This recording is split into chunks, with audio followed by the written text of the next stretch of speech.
Alternative Dig Talk. Real issues, real talk.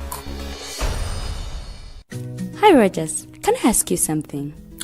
Shoot. What does corruption mean? Well, summarily, corruption is abuse of public power for personal gain or for the benefit of a group to which one owes allegiance. For example, when a public office is abused by an official accepting or soliciting a bribe. By the way, private people can be corrupt too, like bribing police officers to escape fines. Okay. So exactly how does that concern me? Well, do you pay taxes? I guess, yeah. What does that have to do with this? Everything. Because those taxes you pay are supposed to facilitate services you use, like water, electricity, roads construction, medicines in hospitals, name it. Okay, that is much bigger than I thought. But it can be stopped, right? Well, yes it can, although it may not be as easy as it sounds. And here is the reason why. Corruption roots are grounded in our country's social, political, economic, bureaucratic traditions and policies. So, what has kept it going this long? I mean, why don't we stop it? Well, the main reason why it has been here for so long is because institutions are weak, either as a result of poorly defined ethical standards of public service, weak administrative and financial systems, or ineffective watchdog agencies. What can we do to stop it? At a national level, we must focus on strengthening the independence and effectiveness of public institutions that fight corruption. At a personal level, we must commit to never giving a bribe. I promise I'll never give a bribe. Well, that's a great decision you have made. Me and you now have to spread this message to all our friends. If we all do our part, corruption will be no more. This message is brought to you by Alternative Digital.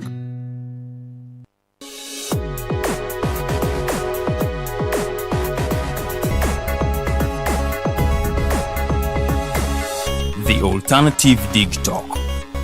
Real issues, real talk.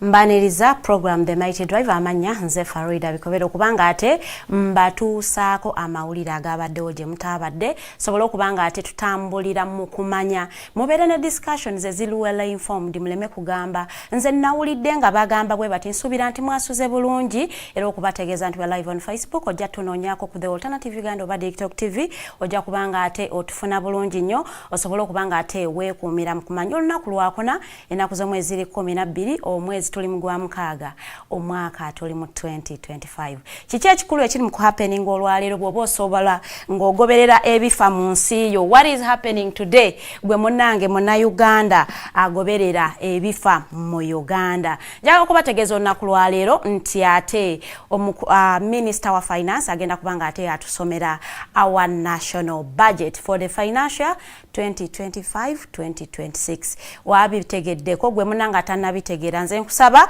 otuyoninge wonna wooli TV yonna ekuli okumpi ate munnange osobola okubanga ate omanya budget y'omwaka 2025-2026 biki bye basinza okusoosowaza biki bye bawadde ssente nnyingi na nsonga lwaki essente ezo ziba ziweereddwa sectors ezo saagala mutandike kugamba Uganda teyina ssente ng'ate Parliament yayisa budget eya 72 trillions for the financial 2025-2026 basinziira kuki sente zino tugenda kubanga tuzijjawa mukwano leero budget reading egenda kubanga taking a place nkubiriza nnyo osobola okubanga ate munnange weekuumira mu kumanya ng'ate tunuulira finance minister waffe Honorable Matia Kasaija nga ate atusomera our national budget ennaku z'omwezi nga 15 omwezi ogwokutaano omwaka guno gwennyini gwe tulimu Parliament yayisa budget ey'obuwumbi ya trillions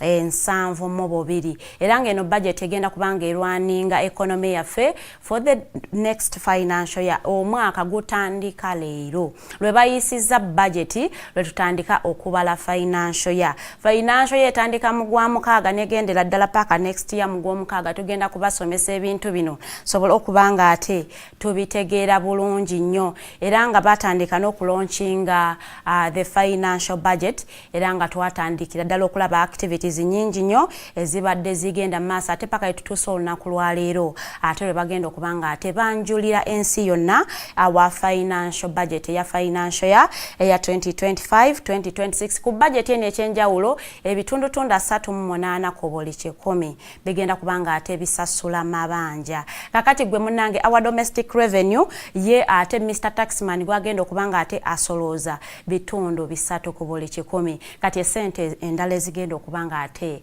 ziweza budget ya 72 trillion zigenda kuvaawa tugenda kubanga twewola tusasula bwe twewola.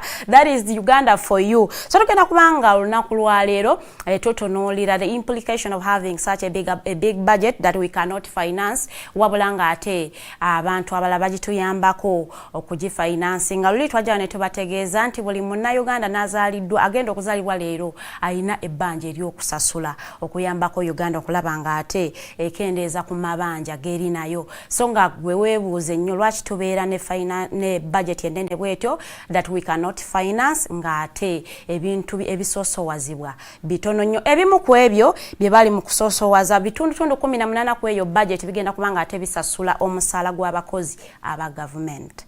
Kakati gwe waali ebuuzizza lwaki tetwali badde ne salary cut ne tukendeeza ku budget enene bwetyo naye nga ebintu bingi nnyo security yasoosewaziddwa nnyo ne infrastructure mu budget gye tulina gye bagenda okubanga ate batwanjulira olunaku lwaleero nkubiriza nnyo obeereko ate munnange osobola okubanga ate otambulira mu kumanya. Ngenda kubanga ensonga ya budget njivaako ntambule ngendeko wali eri ku headquarters z'ekibiina kya National Unity Platform. Bano nno olunaku lw'eggulo babadde ne delegates conference era nga bano babadde balonda abakulembeze baabwe abajja abagenda okubanga ate babatambuliza emirimu gy'ekibiina for the next ate munnange enebeera electoral process paka yetunaatuukira mu 2031 era nga ate omukulembeze w'ekibiina kya National Unity Platform yazzeemu ate munnange okubanga ate alondebwa nga president w'ekibiina ate munnange ne SG yasigazza ekifo kye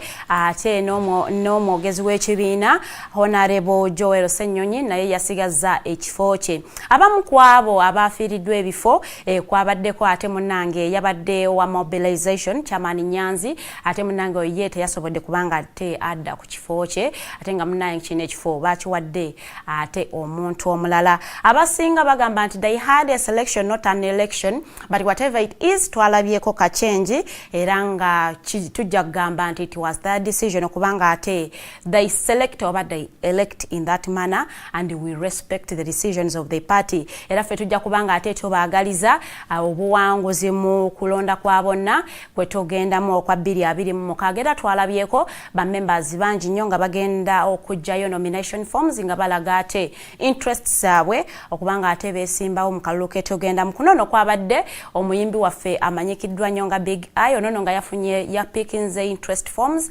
era nga agamba nti ayagala kukiikirira abantu ba Nansana municipality era ng'ono agamba nti abantu abanansana ne banamwesiga ne bamulonda okubanga ate abakiikirira agitajja kubayiwa yadde naye nga kinajjukirwa bulungi nnyo nti waliwo ne munnamawulire eyeggwanyiza ekifo ekyo era ng'ono yalekulira okulaba nti ate agenda okulaba nga akola ground mu Nansana Zambali Blasio Mukasa era nga naye anytime tujja kubanga ate tumulaba nga pekinga interest forms zino okulaba nti ate naye yeggwanyiza okubanga akiikirira abantu ab'Nansana bano n'abanuupa okwawukanako n'ebibiina ebirala bano ate munnange teriyo kasente ke basaba oyo omuntu yenna ayagala okubanga ate yeesimbawo ku kifo kyonna okwawukanako n'ebibiina ebirala kubanga aba FDC bateekawo ka kasente akatonotono ti munnange woba oyagala kujja kubwa MP ojja kuleetayo emitwalo 3 okubanga ate it is commitment fee okulaga nti ate ky'okola okimanyi bulungi n'okuyambako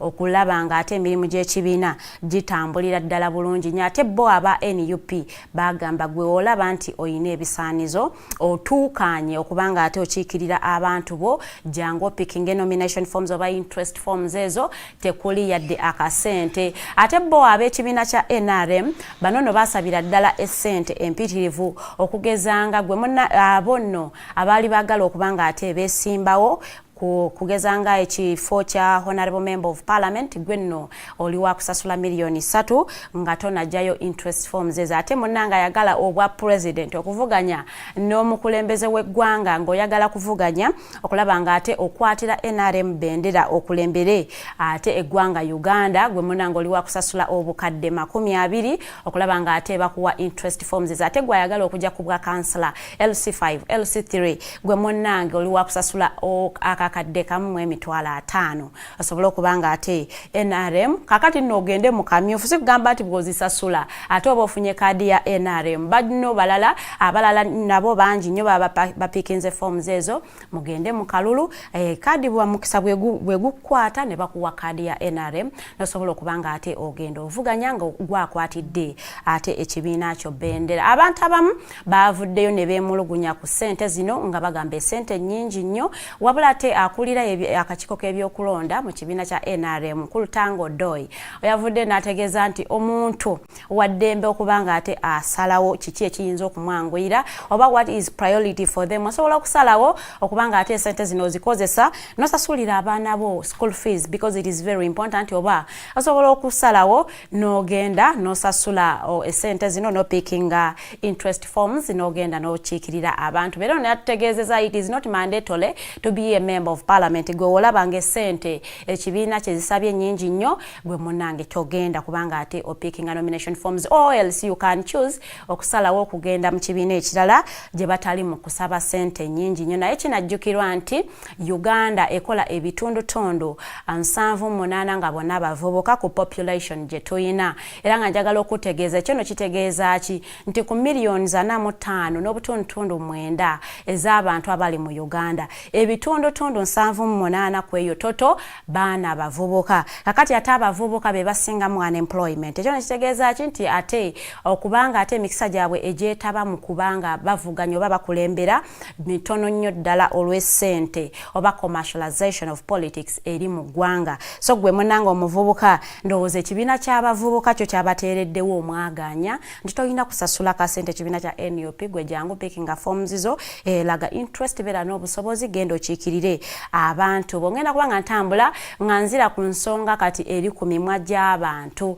ensonga ya express penalty system era ng'eno ebadde nga ekuba abagoba b'ebidduka ebipapula ng'eri automated si kulinda bw'ate wabaddewo omusirikale ate mulengedde ate kansooke nkendeze ku speed eno system ebadde nga ekwata eba capturing number plate y'emmotoka n'eryoka ekkuba ekipapula era nga ate ofuna bufunyi email nti munnange ku ssaawa bwe ziti wabadde oyita ebwayise ng'ovuga beyond the speed limit eteekeddwa okubanga evugibwa era olw'ensonga eyo ogenda kubanga ate osasula emitwalo 6 era ssaawa 72 bwe ziyitawo nga tonnazisasula awono nga kafayini kayingiramu so nno abantu bavuddeyo bangi nnyo bannayuganda ne bagamba nti ffe tukooye bannange essente nnyingi nnyo era nga bagamba nti essente zikubibwa system yo teyandibadde mbi naye ate penalties sente tezisobokerako ddala era nga abamu batandise ne hashtags on Twitter nga bagamba say no to EPS era nga bano bagambira ddala nti eno system tejja kukola era nga abamu bagamba nti emmotoka zaabwe zabadde waka ate ne bafuna email nti bakwatiddwa nga ate bakubye ekitaala okuba ekitaala isyaka red gwe n'oyitamu buyisi olw'ensonga nti oli ku bwangu nnyo oba ate ne basobola okugamba nti munnange mu kibuga ogenda kuvuga 30 km/h gwe n'ovuga 50 olw'ensonga nti oli ku bwangu nnyo kakati olw'okuba nti abantu bavuddeyo bangi nnyo ne bakuba omulanga nga bagamba nti kino kisusse munnange ate ministry eya transport bavuddeyo ne bategeeza nti enkola eno eri suspended until further notice era nga olunaku lwaleero tusuubira okubanga ate minister avaayo okwogerako gye tuli General Katumba Wamala agenda kubanga ate atubuulira lwaki basuspendiza enkola eno era nabiki biki ebigenda okubanga ate biddirira kino nno tekikweyibaza gwe munange avuga ekidduka kyonna nti ate oyina kuvuga beyond the speed limits oba okuvuga nga tofuddeeyo era nga tujja kutegeeza nti abasirikale bakyaliko ku makubo okulaba nti ate babakwasiza empisa ku makubo naddala mmwe abagoba b'ebidduka abatafaayo nnyo okulaba nti ate musobola okukuuma obulamu bwammwe n'obw'abalala abakozesa amakubo ago.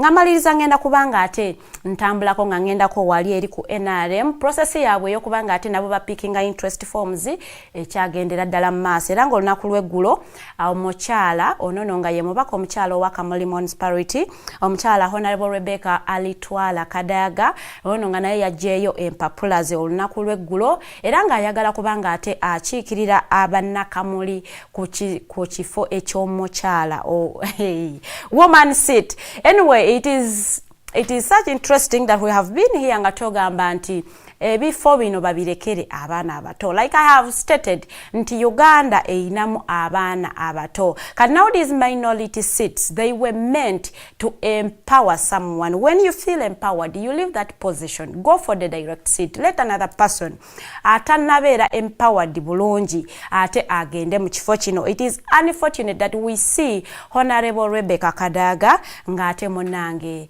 ali mu kujja ate nga ajja ku kifo eky'omubaka omukyalo wa Kamuli Municipality era nga yafubya bekinze interest forms olunaku lw'eggulo era nga agenda kubanga ate munange avuganya kwabo abana nabo bapekinze interest forms nga baagala okukiikirira ate bannakamuli ku kifo ky'omubaka omukyalo ono yasinziddaawo n'ayogerako eri abo abagamba nti ate omubaka akiikirira bukedde yamuteeseko amaanyi ku kifo eky'okubanga ate bayambako oba babeera ba deputy ku chairman w'ekibiina kya NRM. Ono yagambye tawulira muliro gwonna oba she doesn't feel any pressure okuba nti ate omukyala speaker wa parliament Anita Anet Among mbono naye yeegwanyiza ekifo kyo. Ono n'agamba nti ekisookera ddala byayogera mbu ekifo ekyo kyalimeenti kya kubeera kya speaker wa parliament alimba era ngo n'agamba nti ekyo ekintu si bwe kiri yenna abeera ne interest ng'era alina n'obusobozi okubanga ate asobola okutambuza emirimu gy'ekifo ekyo bulungi nnyo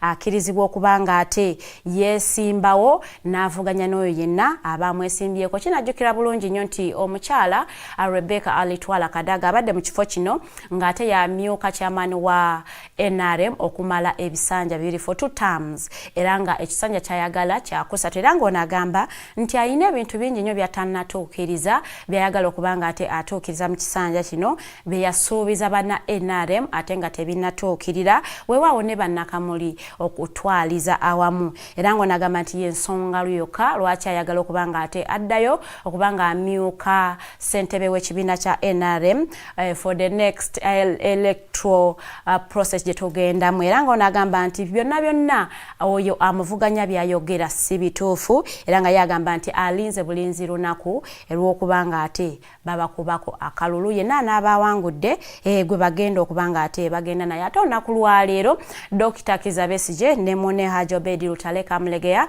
bakomawo mu kkooti wali enakawo okubanga ate baddamu bagenda mu maaso n'emisango gyabwe egy'okubanga ate babateekako okubanga baagala okumaamulako gavumenti ya kuno nga bakozesa ate emmundu era nga bano bagenda okubanga begatiddwako ne munnaabwe Kapiteni Ola nga gwe bagatta ku fayiro eno era nga bagamba nti era nga tusuubira okubanga ate tujja kumanya omusango guno bwe guba gutambudde lwe basembayo okubeera mu kkooti bano nno baawakanya ekyokuba nti ate kkooti eyo ekyusakyusaamu mu mpaaba yaabwe okuba nti bakyusaamu charge sheet okubanga bongerako ebintu ebirala oba bajjako ebintu ebimu era nga no bagamba nti tekikkirizibwa era balooyazi baabwe baagaana okubanga batuula mu court session eno era nga bano bagamba nti abantu baabwe bamaze emyezi 6 ng'ate bakola obusibe buno banga bali ku bail era nga bano bagamba nti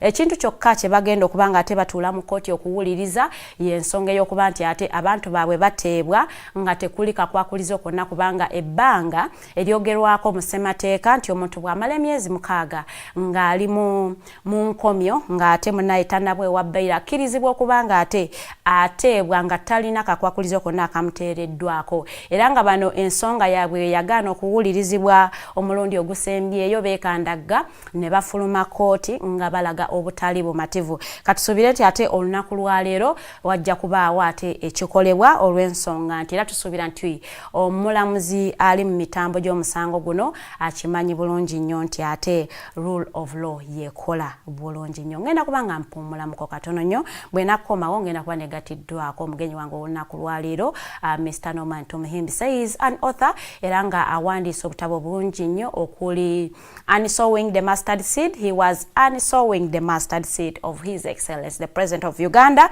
Okuli akatabo akalala The Komanyoko Politics, Liars and Accomplices and many others. Obutabo buno bwonna gye buli mu bookshops osobola okubanga ate ogendayo n'obwefunirako. He is the Executive Director of the Alternative Digital. Era tugenda kubanga twogera nsonga za byabufuzi. Tugenda kubanga tutunuulira budget ey'omwaka gwe tugenda mu 2025-2026 ate tutunuulire ne State of the Nation omukulembeze w'eggwanga gyayogerako gye buvuddeko. Awo nno tujja kubanga ate twongerezaako n'ebintu birala bingi nnyo ng'ate show yaffe bwegenda mu maaso. Mpumulamuko katono nnyo komawo.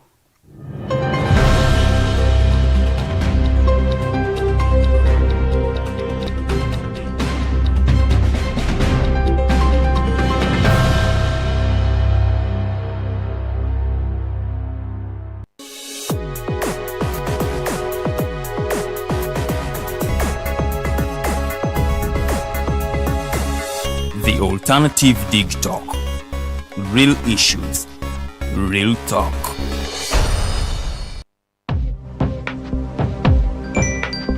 Go to the church, though. Tawali man, what's up? Man, can you imagine people just dump everywhere? Someone drinks water and throws the bottle wherever. Come on, Rogers. What else do you expect people to do with an empty bottle? Simanya now, recorder. Do you know that plastics take at least 450 years to decompose? What? That's a long time. Exactly. Because plastics are made out of a lightweight and flexible material that doesn't decompose easily. And plastics everywhere in the environment cause plastic pollution. What is plastic pollution now? It is the accumulation of plastic waste in the environment, like bottles, polythene bags, straws. All of these contribute to plastic pollution. I have been using them without knowing their effect. Yeah, a lot of people have. Plastics are a danger to the ecosystem, both on land and in water. So how can we overcome this problem? Is there something we can do? Oh yes, we can reduce by minimizing the use of plastics, reuse by repurposing them, or recycle by collecting and processing them into new products. Everyone wants to change the world, but no one wants to change themselves for the world. How about we change our habits for the world? And it starts with me and you. This message is brought to you by Alternative Digitalk. Hi, Rogers. Can I ask you something? Shoot. What does corruption mean? Well, summarily, corruption is abuse of public power for personal gain or for the benefit of a group to which one owes allegiance. For example, when a public office is abused by an official accepting or soliciting a bribe. By the way, private people can be corrupt too, like bribing police officers to escape fines. Okay. So exactly how does that concern me? Well, do you pay taxes?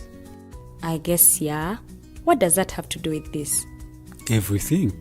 Because those taxes you pay are supposed to facilitate services you use, like water, electricity, roads construction, medicines in hospitals, name it. Okay, that is much bigger than I thought. But it can be stopped, right? Well, yes it can, although it may not be as easy as it sounds. And here is the reason why.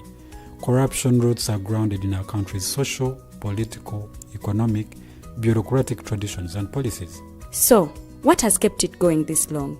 I mean, why don't we stop it? Well, the main reason why it has been here for so long is because institutions are weak, either as a result of poorly defined ethical standards of public service, weak administrative and financial systems, or ineffective watchdog agencies. What can we do to stop it? At a national level, we must focus on strengthening the independence and effectiveness of public institutions that fight corruption. At a personal level, we must commit to never giving a bribe. I promise I'll never give a bribe. Well, that's a great decision you have made. Me and you now have to spread this message to all our friends. If we all do our part, corruption will be no more. This message is brought to you by Alternative Digitalk.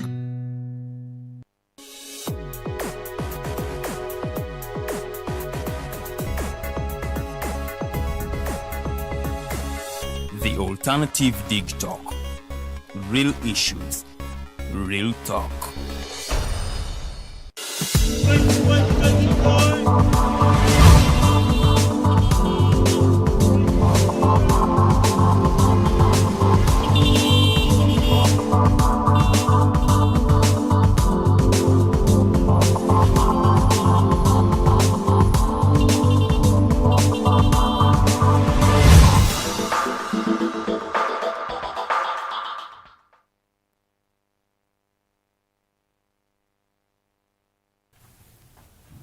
Tukulikeyo mulamuko ochali ku program The Mighty Drive eranga kati ku kadde kano omugenyi wange abayanegaseko dda tugenda kwogera ku nsonga nyingi nnyo nenga sinna kubanga ate muyita atulamuseeko njagala okusooka okubeetondera okuba nti ate tetusobodde kubanga tufuna omugenyi waffe gwe twabadde tubasuubiza retired Major Okwi Rabon munange afunyemu obuzibuzibu so we are not able kubanga ate tubeera naye mu studios olunaku lwaleero naye nga next time inshallah tujja kubanga ate tumufuna twogere ensonga ez'enjawulo era nga olunaku lwaleero tugenda kubanga tunuulira ensonga nyingi nnyo n'omugenyi wange gwe naye mu studios Mr. Norman tumuhimbise tugenda kubanga tunuulira the relevance of Heroes Day ne sente zigigenderako nnyo my interest is there is a lot of public holidays to celebrating nga ensi Uganda has but omuntu omu yali avuddeyo kubanga tunuulira essente ezo eziteekebwa mu celebrating enaku zino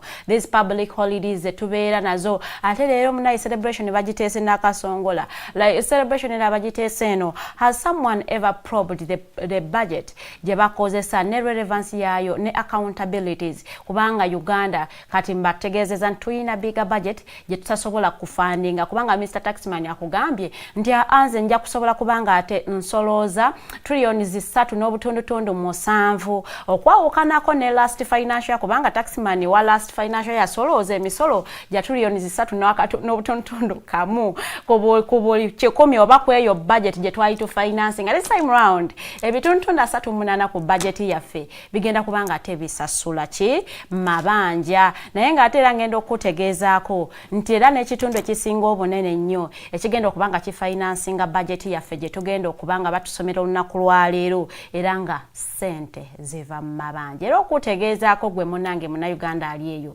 nti olina ensimbi nnyingi nnyo zolina okuyambako gavumenti eno okusasula era nga buli mwaka oguyitawo oba buli financial yayitawo esente zino zirinnya sigamba nti Uganda domestically eri mu kukula nnyo okubanga ate efunye sente ezifinancing budget yayo so the question would be why we having a bigger budget that we cannot finance. Welcome Mr. Norman Tumuhimbise. Thank you. Good morning to the viewers in Uganda, abroad, near those who are doing their best to change this country, and of course those who are doing their best to bury this country. We look forward to discussing with each one of you. I'm humbled. You know, you said mbo mugenyi wamwe simanyi manchali mugenyi wano naye wandigambye omuntu wa bulijjo tobera muntu wa bulijjo omuntu wa bulijjo y'omuntu abeerawo around. So okay, whatever the case, if I am a mugenyi, it's also okay. If I'm not a mugenyi, it's also equally good. But thanks for the opportunity, and also maybe to add the voice onto your voice so that we expected to have retired Major Okwi Rabon. Those of you abatamumanyi ono mwami muganda wa Brigadier, the late now Nobo Mayombo, is a director of youth and institutions of NRM. But inshallah ngabo gambe kane wale kukigambo ky'abasiramu inshallah tujja mufuna singamu kama abayagadde tujja mufuna so yeah so abanya abantu ababeera ne positions enene ezo eba bazibu baako nange kenyini sikata nange munemo kumfuna so it happens nange kata munemo kumfuna kale tumane schedule nafenga yetambula lingo kyali mu Jobless Brotherhood wabeeranga mwangu naye kati ebintu byakyukamu batulina kola appointment ate baja proving ate tennachoka kumoko era weewaawo mbakubiddewo ekiraka kubanga nensobodde okulabika. So yeah, I hope the Ugandans out there will engage, will benefit from our discussion. Mr. Norman, when you look at the state of the nation as it is, chicho owulira muli mu mutima nyiike mu mutima nyiike olakuba that analogy y'omutima, I have challenged scientists and other people okutugamba mbuno owulira otya mu mutima. You know, omutima, a heart is for pumping blood. So someone should ask you, owulira otya mu bwongo? The feeling, the head does not. No. The feeling is generated from the heart. No. And then It's I think it is. You just think. It is not scientifically proven that omutima gulowooza. That's a lie. Much as I didn't do sciences, but if I apply logic and common sense, omutima, it is for pumping blood. So because it's the mind that thinks. But the mind does not feel. The mind neither does the heart do. The heart generates emotions. That's why scientists we out there, scientists should comment in the comment section and tell us the purpose of the heart. It is okay, we leave issues of science to scientists. Okay, kantwale mutima nga mutima nga bwogamba nyike because bwolaba history wa the state of the nation address. In fact, amagita the nation state. Nti embeera y'eggwanga nga bweri. Yes. It's derived some good years ago, very good years ago, centuries of years. Nti ne bwabeeranga bakabaka yajjanga buli mwaka n'ababuulira embeera ng'akola summary ya kingdom ye nga bweri.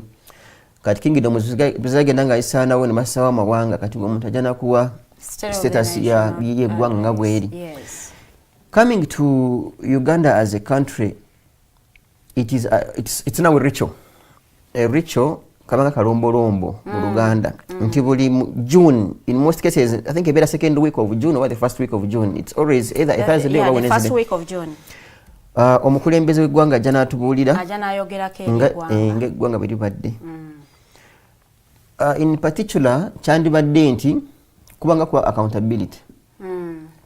Nga bwe twali wano omwaka oguwedde, kati netadde mu ngato z'oyo jjajja mwami. Nga bwe twali wano omwaka oguwedde, twabakunkumulamu ssente bwe ziti, ne tuzikozesa kino, zino ne zibbibwa, era mu bazibbye twakwatako bwe bati, era bali misango wawe n'emba najo, gunsingidde ddala. If someone was genuine and reasonable enough as our leader. Then, in my view, ejina kwa myaka ena. Kati, mu mwaka ogwokutaano nga guno gwe tulimu gukomekereza ekisanja, awo no summarize nga gineeta ena gyonna. That's how a reasonable person do. You are actually saying, twandibadde ne State of the Nation address za mirundi ebiri. Not really. Kyengamba kye kino. Bw'omba mwakalonda, buli mwaka alina okuwa State of the Nation address.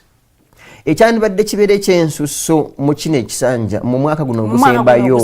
It's now to summarize the entire 5 years because tetugenda kuddamu kufuna Museveni y'omu. Museveni gwe tugenda okufuna, tugenda kufuna Museveni oba Bobi Wine or whoever it is, ow'ekisanja ekirala. Kati wano you summarize the entire 5 years. N'ogamba nga bwe twali wano nga tujja mu 2021 kati n'otuwa summary y'emyaka gino 5. So it goes beyond the State of the Nation address because it becomes the State of the Nation address summarizing the 5 years term in office because these gentlemen and a few ladies twabawa sali kubabawa mwabawa mmwe lwaki onteekako nga tunula mu kamera so nakatengo nawe tubamulonda no nalonda sigaza kyamacho gugwalonda whatever it is. Did you know why I vote? Fine nje samulonda mmwe abamu wa kalulu nabo akabo ke yabba nakeyongeza nafuuka omukulembeze gwanga lino kati twali tumusubiramu katugeze A, B, C and Z. So literally kwa wiki eno bwe badde tuwa summary yanodde tuwa summary y'emyaka 5 like you have had from 2021 very good kati pakati nakomaawo naye of course as it has always been this gentleman and his colleagues it's now a ritual kalombolombo ndooza abeera onagamba no kulwokumeka tulina okukola State of the Nation ng'akubamu ekisaati ekiri ekya white ng'akkirira ekkololo ng'atugamba ebimunyumira and of course our colleagues in the parliament and others ne bakuba engalo. That's why bw'okigenderera ennyo abakubi b'engalo ku State of the Nation address babeera batono n'abazungu bano ba ambassadors n'abalala n'abantu abalimuko who interpret things differently tebatera kuba ngalo. They just look at this old gentleman in dismay and wonder like okay because that's what he always says. For instance, that gentleman has never been a kololo wa mu parliament nata tugamba in 1986. It is one statement you always but it is okay to make reference. It's not okay. Do you know why? Wakitabeera okay. Our dear president olumu for crying out loud onza n'obutamunenyo oba kiri awo nti ye bw'abanga mu 86 we yajjiranga mukulu Obote era ina motoka ya convoy ya motoka 4 kati nga mukulu Museveni era banga ali motoka 5 he will chest it up and say there has been change because he sees the change from 1986 to date. Yes. Because chiba kuba nti twafunako abantu abamu singa NRM eri tuwa abantu abalala basikidde mukulu Museveni in governance bandi badde bawa reference gabagamba NRM ya between 1996 ne 2000 and let's say 11 twakola bintu kati bino byanjawulo but because the same person ye bambi ye wako reference yerabanga olyo omuvubuka bukamazi bayinza nokugamba kyovala takwati barasonya kugamba temwawangala nnyo temwawangalanga nnyo kati muwangala kubanga naye yerabirako mbwa awangadde. No. Neta tawa reference ku bintu. That statement with the reference to the health sector. That maybe people can have access to malwaliro okubanti. You see Farida, when you are talking to these people watching, don't show to them that I call this an analogy that your eyes are wide shut. You know when you do literature, you can imagine eyes are wide shut. Open. No, wide open. You are speaking like your eyes are wide shut, not even wide open, wide shut to the facts of this country. In between here, but we had even an off-record discussion with some of the colleagues. Ngangamba mpobana erinya Kirudu na it's a horror. Mu Kirudu teri abantu bakimanyi mbugu kasitamoto kuvuga nga kutwala Kirudu. Bwango China makangu bangu between ubakujja mpaka Kirudu giro wandike dameryo. It's known, and that's one of the referral hospitals. It's known. We have heard from colleagues that people musimanyanga omwana bamuzadde ne bagamba giro okwata omwana teri katanda, so use your hands to become a katanda. But by and large kyetubadde tugezaako okunyonyola eggwanga lino nti State of the Nation address should be purely accountability day. In fact, by the way, singa chali kisoboka in my view. Of course, Musajja Mukulu, aina cabinet ni abantu ekinana, which I even doubt. I want to believe nti ne mu cabinet ye aina n'abantu batajjukira nga kusanga gamba Farida kumbe minister wachi because there are too many. What I mean here is yandibadde akwata, in fact, State of the Nation in my view, even if it took 1 week, nga tufuna olunaku olwa minister wa education natugamba the state of education in Uganda n'atu accountability ye oyo n'avaawo nitufuna minister omulala mukose katugeze minister wa health naye natuwa state of the health very good nitufuna minister wa defense naye natugamba state of defense ne security n'avaawo naye getting this gentleman at the cost if that is going to go for a full week. Are you? But they already have having a one Kataha who presides over as the Minister of Education. Yes. Bringing herself with her commissioners in Education Ministry and sitting at the Ministry of Education and telling us with the state of education, does that carry money? Answer. People are watching. Yes, it does. Which money? Because Pasa Surwa tafuna musala. Taina mafuta ga ministry. Again.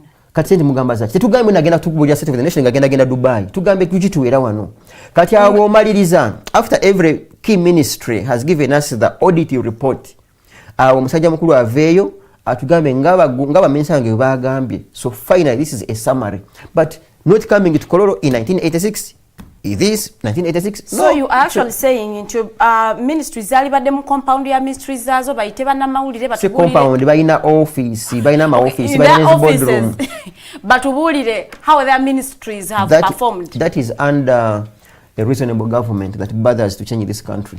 Short of that, what if they make a summary of their performances in a budgeteka mo address ya President Museveni and then he gives us feedback from all the ministries? I don't see a problem with that. Yeah, you wouldn't, because if you are one of the beneficiaries of those people who are having their eyes wide shut, you don't see these things, but they may help you see them.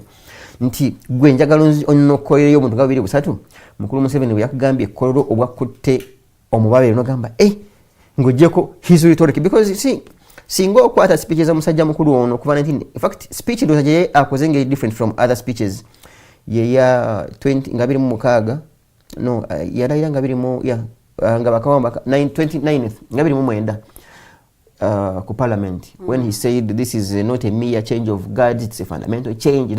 A very brilliant young man, very brilliant. I wish I could meet that Museveni over then. That's when he made some sense. Ngagenda yeyubula I want to believe yatandika okuva completely okuva ku muulamu kati nga bwalaba mbona ekimotoka kiweddemu omukka mipiira ena gyonna kitandika okukubagana from 1996 awo ne kaba nkaweddemu ddala. All of these other speeches mulimu ebintu ebifaanana, just some bit of change of language, maybe ziwandiikibwa muntu mulala naye it's the same thing. In fact olumu avana okumulamwa natandika n'okuba nga abijja mu mutwe. Supposing each ministry comes up to give us a state of their ministry, would it make any change? No, I think that is not so much what would make change. It makes change if you consider okukifuula intentional. Nti kifuuka intentional nga omanyi ne minister ow'ebyenjigiriza for instance wamuteekamu ministry agisobola. You get? Naye bw'oba nga wamuteekamu just byakumufuula bize kumuwa mulimu si yekka n'abalala kintu takola sense. Naye kyandibadde kikola sense mu mbeera eno nti oteeka kuninga buli minister wo to account and summarize what they have achieved. Kituyambako nti ezo ennaku katubeera tutunira minister per minister naye bw'ojja n'ekipooli I think it's ekipooli for another word oba kikocktail nga kijjuddemu ne bakuwa essaawa. I think he spoke for ssaawa ndowooza nga 4 and of course with due respect he's very aged, musajja talina maanyi, so tabimalayo nga bwe tubyagala because bw'abanga minister yatubuulira wabeerawo ne room for questioning. Ask minister Oga, maybe the same use of this world or any other MPs, maybe they would question such a minister. But coming to Kololo, smartly dressed, parade neruma, bonane batula, ono to a lecture, in my view, and there's no room to critique and scrutinize everything. Cho yogerako, watu tuyambie. Chokola na chise richo, just nga kalombolombo. Kalombolombo kuja. Bulugwa mukaaga you come and be there. Kusinzira bannayuganda nga bwe abasinga bwe bamanyi how a state of the nation should be. Tusuubira nti omukulembeze w'eggwanga agenda kuvaayo ajja atubuulire eggwanga nga bwe liyimiridde. Kugeza mu bya security twalumbiddwako aba ADF babadde baagala okuba abaagala okugenda kubanga ate balama egenda mugongo. Twabadde n'ekinene bwekiti health twafunye investor agenda okubanga ate atuinvestingira mu health sector. Twafunye agenda okubanga ate ayambako abantu b'ekiteezi okulabanga ate bakyusa kasasiro yo kumujjamu ebintu ebirala. We really hope that is the state of the nation. We do not. Which he didn't mention. Did you see anything reasonable? Yeah, to bully the performance of PDM, how PDM is helping abavubuka okulabanga ate bejja mu bwavu. Didn't you hear that? Byampuna. Okay, he said so. At heart, what did you feel? It's at heart. At heart, what did you say and what did you feel? Yeah, because omuwolereza, like young people would say, chaliwo, we bali kumuwolereza, we at heart, what did you feel? Era what did you see? Because as we speak, nebo kirira ne muva mukolera ne mukira ku main road. No gamba nti okola research, obuze buli muvoka atambula nga ava we mubeera okudda mu town. Ngomubuuza wasizo otya sebo mujendi wasoma ki? Chances najaga mambo yasoma. Which is also fair. It's a fair then omubuuza okolera wa macha kugamba ngenda mu kibuga mubuuza we nyini. Mu kibuga omwo ngomubuuza kola ki? Kukiyiya. Day in day out. Nga bakadi wano kukiyiya. Yes. And would you come and say proudly, Mbuno, that gentleman has really worked on the levels of unemployment? No, not. We could say partially, not fully, but he's trying. The initiative. See, also partially, the partiality in this should come with the specifics in terms of percentages. Because what environment is there? Okuyambako abaana bano bogamba abasomi n'abatasoma okukola. It's minimal. Kyekino kyetubadde nga kitugamba ng'abantu nti bw'ozaala omwana Katonda kikola nga biologically omwana yina ebiseera byalina okumereramu amannyo, okwavula, okutambula n'okudduka. So bw'ozaala ng'omwana n'atuuka mu siniya wanu n'amera erinnyo limu n'okubenga gamba omwana ameze erinnyo mukuŋŋaanye tuzine obako ekizibu. Would you say that this government has failed completely? Nanti kati not completely kye ngambye nti erinnyo limeze n'erimeze nga alina myaka emeka. Guwandisanyuse ng'omwana wo ng'ali ku university ng'amera erinnyo limu nga yakamera milk teeth. No, that's what is happening with Museveni's regime. He wants us to club mb'omwana gwe twazaala mu 86 amaze emyaka 40 kati atujjukiza otuwa ebibaata 2 n'embizi emu n'ekitundu ne ssekoko mu PDM. So we have to kill up. Tiyo mwana ameze erinyo nga ni ku university ne muita bajjajja abebule nebweya ne mukuba embuutu. Mwana ameze erinyo ina milk teeth mu university first year. No, it is because in the nokoddeyo initiative emwe ya government yokubanga ate bayambako omuvubuka okwejja. No, jeziri ne wano wenyini badde nga kugamba jeziri nyingi. Jeziri nyingi nakugambako wano. Nakugambako wano. Yes, which is, you know, on paper they are very good. Nakugambako mama wange bamulimisa obusaanyi. Kulima kulunda, and it's, I've been mentioning it. Kukuba kulunda. Yeah, batulundisako obusaanyi 90s when I was a little kid. Mbuno batujja mu bwavu. Kumbe batuteeka mu njala.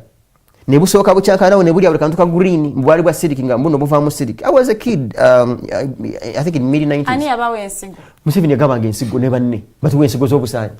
Ensooka ziri awo buli kantu ka green konna. So, it is true. Yekas ya beera una tula bagenda nga Europe mbuno obusaanyi bufuluma civic nga akeraga minister wa agriculture nga batula ku Serena nga balaunchinga obusaanyi.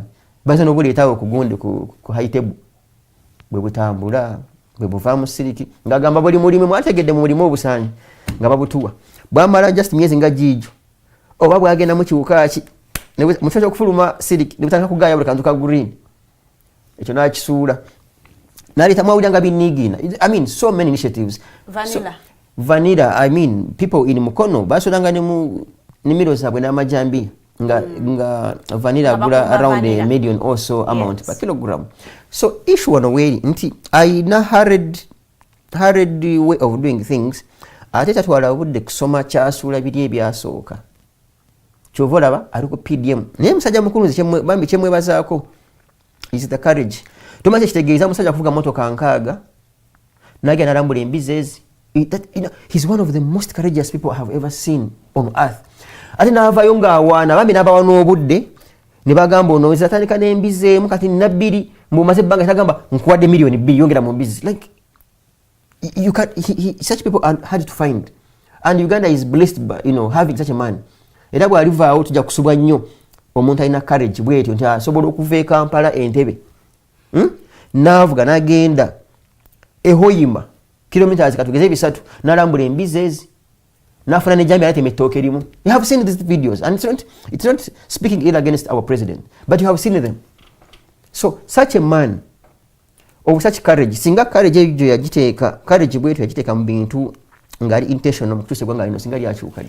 Omukulembeze w'eggwanga oyabadde wanene eryantonde ku Heroes Day ng'ayogerako eri bannamasaka yategeezezza nti agenda kubanga akola ku abo bonna ababulankanyiza essente za PDM. Zenya okukkiriza nti omukulembeze w'eggwanga okuvaayo okulambula projects za PDM, some kind of accountability, essente zembawa zituuka ku bantu, because we have always said n'ensonga lwaki PDM bagamba egendere ddala paka ku parish or village levels is because twali tugamba nti essente zirina we zikoma. Essente Mr. President ozituwa naye tezituuka ku bantu. So he said PDM egendere ddala paka ku village level, such that abantu ba-accessing essente nga tewaliwo bureaucracy nene nnyo, ate genda ate CDO taliiwo, ate ono taliiwo, ate kawo taliiwo. So I don't think that ekyokuvayo kubanga agenda okulambula projects za PDM is a bad thing. Africa erina ekizibu ekyo nti you micromanage things, not in bad faith. Naye president w'eggwanga agenda okulambula embaata ebbiri shows either unseriousness in him or the idleness in him. It's either or. Where wosetinze structures nga zikola, you don't need to go there, because one time we could see him ngakute mundu ngatu protecting. So then that is a testament that the structures are not working. Definitely. Secondly, bw'osoma ekigambo parish development model mu Luganda, it is parish simuluka. Development sinkulaakulana. Model kyekyo kulabirako nti otaddewo structure oba project egamba muno ekyokulabirako ekyenkulaakulana kumuluka. Parish development model. You ask, you see, I didn't do sciences, but by God's grace I am blessed to have some bit of reasoning here about scientist. You experiment. So you can even choose to say, I am going to start an experiment with one district. Tulabe. And use it as a case study. Not wake up in the morning and you feel you want to vote and you launch something you have never even practiced. That is why I repeat. Ojja kusanga muluko gumu awali ekyeya balunda embizi. Report Museveni ajozira mula waliwo embizi emu yasurvive nja mugamba nola Mr. President tuyina omushana mwingi empunu zifiire. Because you didn't even pay attention to studying such a place. Bw'ovaawo, remember omuluka teri muluka gulimu bantu 100 mu Uganda muno, to be honest. It's more than bantu 100. Obawadde milioni 10 bwagamba era bazigaba. Milioni 10 nga tawali mituka je Kampala for instance gajirimu abantu gawe n'emitwalo nga jijo. Of what purpose and relevance would that money do? For sure. But of course by and large olwokwanti bannaffe banna Uganda basala okufuuka abantu bebazanyirako bajja kubenga mukulu Museveni ne bakasolo n'abalala babaziranga sente zino nga bazikama tumawuli zisoundinga ngenyingi. But when you go back home bubango ngo picking ebintu bino ogene balabalamu nga for sure toyinawo. That is why like I said and I will repeat it again chola abantu omuntu amane embata ze bbiri obemu n'ekitundu ng'emu nnema endala nga kyana kito. And literally you don't serve any purpose. Lwako ate kati obuzibu bujjira kati ate no saawo gap y'abantu bano okwongera okukama abantu abagala sente, because we have had testimonies ng'omuntu agenda okusaba sente miliyoni emu katugeze asooka batemeera mitwalo 2. So literally I want to say it is slightly hard and tricky from the president okusinzira kwezo initiative za saawo okugamba busolo kubaako ezituusa. Mujjukira basaawo school fees loan zijakusimbulira yamanya newe gabeera 2 gwe bomanyi mu family yo mu Gombola mu district yo abali basabye loan ya university nga gwosola musimbako okumusibira ngosono mukubira simu n'ogamba bunno nze nawe muntu gwemanyi ono mwana asomera kusente za loan ninga bazi passing newe manyi abantu abazi benefitingamu era bana abagaga basomera ku loan eyo. Do you tell me just a few names or just any friend going to university? Mbuno nyizo kubanga mikwano jange jenina basomera kuzabazadde baabwe. They were able to. They were very able. Thank God. So I didn't know that Uganda is also onto that. People, very many people are able to pay the attention. Now yet, not to say, don't misquote me. The money the parents were able. Okay. Bwaba yo muntu mu comment section atuyambeko. To say projects zino zijjawo buzinga ekintu kibanyumidde nga tebakikoze eki. Ngate bachikoze ko research. Because mawanga nawulira kakkawe nga bagera n'okusiba baana abafuna loan enzo. Kwangu anga n'omwana ndibwa mala okusoma nga tafuna mulimu. Yes. Maybe twandifunye MOU bumala okusomera ku loan yaffe kutwala mukomera jangu koyire government. Bwe kino okubeera. Bwangu ng'olimu omutima omukalaba genda mu police kwa abantu ya gasi tugweyo fenga abakusasulira fees, because I am part of the people who will have paid the fees for that person. Yes, nga a taxpayer. Bwomanyi oku you know musawo ogende mulago serve you get bwoba musomesa nga kola education genda musomera government USE somesa emyaka tugeze nga 5 beena nga wetukusalako sente za kusomesa vaayo kati agenda okola ebyo. But what happened n'abaasoma tetumanyi tubiza basanga balira ku nsiko n'emirimu tebayina esente zagenda. Would you say, Mr. Rama, that the problem of this country is Mr. Museveni or the people that work with Mr. Museveni? Because you might want to believe nti omukulembeze has the will for the people. Aleta initiatives for the benefit of the people. Oyinza ogamba nti bana aba implementing initiatives zino bebayina obuzibu. When I was I'm trying to come up with some other book, and I have described Mr. Museveni as someone who has tuchiita dig a hole, cover the other syndrome. The president and so many other people Africa by now what I call dig a hole, cover the other syndrome. Nti bwabeerawo ekinnya wano osima wano noyagala okavalinga kino and then noyikawo a fresh hole. That's what is happening with this country, because kyotaakiriza kino ate n'oleeta n'okuleetinga ekirala era bw'olaba history ya musajja mukulu yonna nga bwebaddenga kankuwe examples eziri obvious. Bwe bamubbako bwe babba akalulu mu 1980s ng'ayagala okusaawo demokrasi ow'ekimemmette, literally to solve a problem, so there was a hole. Yes. N'agenda eruweero n'agenda mu nsiko ne banne ne batta abantu abakwata mu miliyoni in an attempt okusolvinga ki ekizibu ekyaliwo. That attempt natta abantu miliyoni emu katugeze buli muntu alina omwana omwo let's just assume naleka bamulekwa miliyoni emu bannamwandu miliyoni emu katugeze basemwandu miliyoni emu. Did he solve a problem? No. Navayo. When he wanted to solve a problem, he wanted to solve a governance problem, and I want to believe he solved. Not he created many. Katigwe. He created social problems. For crying out loud. Gogamba abana bamulekwa obaliwa. Just like katula kwemaga golwe busoga kule. Je bali twabala ko wali eri ku kilos da abamunga. Bakaddu abatwenkana because bya babanga yaja wano mu 80s nganze oba myaka ananganze. Bakaddu watwabala yeko. Kati nasawe ekizibu ekyo. You get? Bwe yajja nayagala okusolvinga ekizibu ky'abanyala kubasanyusa nagana kabaka okugendayo esasi ne livuga natta abaganda abawerako. That's dig a hole, cover the other syndrome. Bagala compromising abekasese nasindika erweru n'abatugumbula nasawo bamulekwa ne bannamwandu. Was kasese problem solved? No.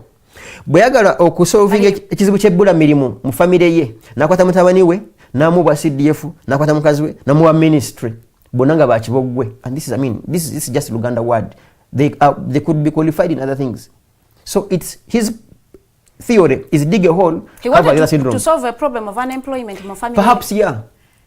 Perhaps. So that means he solved the problem. No, he didn't. Because in his attempt of solving ekizibu ekyo eky'ebbula ly'emirimu, for instance, in his family, nawa muganda we chairman wa creation Sali.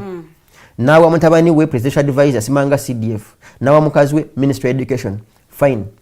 Dig a hole, cover the other syndrome.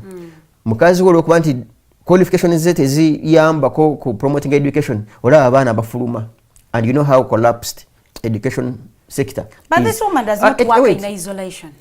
That is the epitome. Like that lady is at the helm of the entire ministry. So njagala ombulire gwe mundowooza yosubira waliyo commissioner ya domu mu education ayinza okugamba mukyala Janet Kataha mbuwano ne police tajja kukola nga bw'obalaba abo bamiyingo nga bw'obalaba. Do you think I was talking to some colleague here yangambye he had gone to the Ministry of Education nga bagamba had gotten some investor but ankokoera on laptops ne tablets nga zirimu content wa this new curriculum. Ba commissioner mu ministry ya mu UNEB literally namugamba tuleke tetuyinawo content ali uniform era buddo esomesa byayo namagunga nesomesa ebyayo bombo ame we nasomera ne basomesa ebyabwe fugwaffe kujja kugamba tuyinza kusetinga bigezo ki ebiyinza okubeera uniform. And I hope you know under the leadership there is no evidence to that, Mr. Roman. Okay, tell me in your school gye wazaalibwa gye wasomera. Yes. Balina curriculum ki mu A level ku new curriculum gyeri teriyo mu A level bali ku old curriculum ninga mu O level bagenda tuke bakola basoma new curriculum. So which other confusion do you want in this country? Would you consider any person, okay, Nemisa Mujeko, would you consider ourselves serious? But we pay fees. I pay, my kid is in some school in town here. Asoma new curriculum. Chances are ajatambula iye kube kuchenge bati pa because it ends. Musinya fo umala I think abakuzayo. So tell me how those things are connected. And who is at the helm of the Ministry of Education? Madam Kataha. Muchara Wembuga. You get. So it is a dig a hole, cover one syndrome.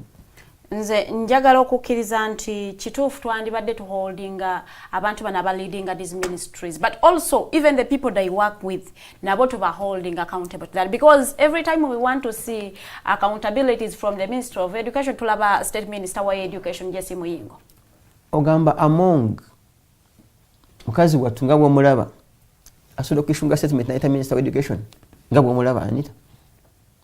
Like you see, faida n'abatulaba mujjewo just okwefuulanga katika nkubulire waliwo enkofu mu luzungu gene fall that yes. Bird with so many dots.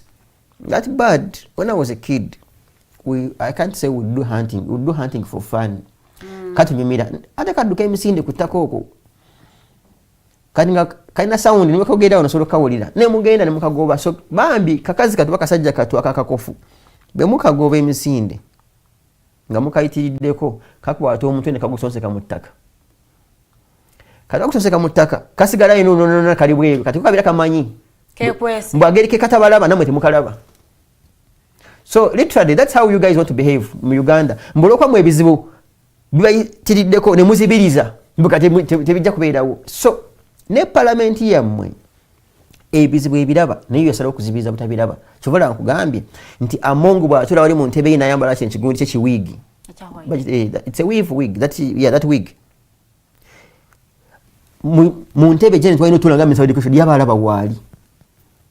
That's why she has never had even 1 second to ask, but look, Muyingo, where is your senior? Because the rest of the ministers abaita, I have seen her grill Katumba Amada, I have seen her grill very wagala kungamba ye ntebe Janet wayino tulanga Miss Education tajiraba. But does she have a say? Would she even bother? All she does, mama, that's what she does. Everywhere she goes, mama. I don't even know how come that Honorable Janet gave birth to a very old woman in a capacity of Anita. No, the same way we all say, Jaja Mwami Ngasiya. You and who? You. I am not his muzukuru. No. Don't demean me that level. I'm not Museveni's muzukuru. I know my grandparents. They are there. Some are dead. I am not. And I will never be one. He should keep his muzukuru. I am not. That's an insult. To my person and any other person. We so are going in for a short commercial break, Mr. Norman. When we come back, to the relevance of Hilos Day and the implications it brings to in terms of budget and to also to our economy. Tuomlamko katono nyo tekomawe.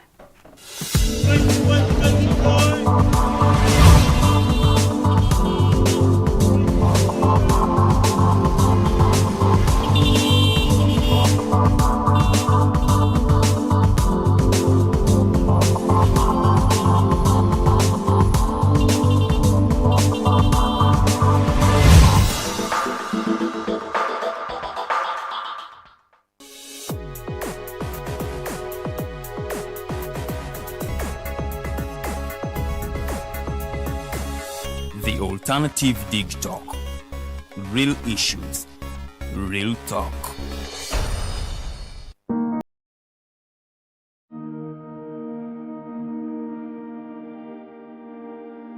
The Uganda National Museum, a place where unforgettable memories are created. Traditions are found and a connection to our Pearl is reinforced. It is not only a testimony to the history of our nation, but also impacts knowledge of cultural and natural heritage to the present and future generations for their enjoyment. Through a variety of activities and exhibitions, we gather to discover our traditions and create new ones. The Uganda Museum is our country's cultural icon that makes it accessible for the next generations to come together as our story unfolds and represents the interplay of our country's past and present.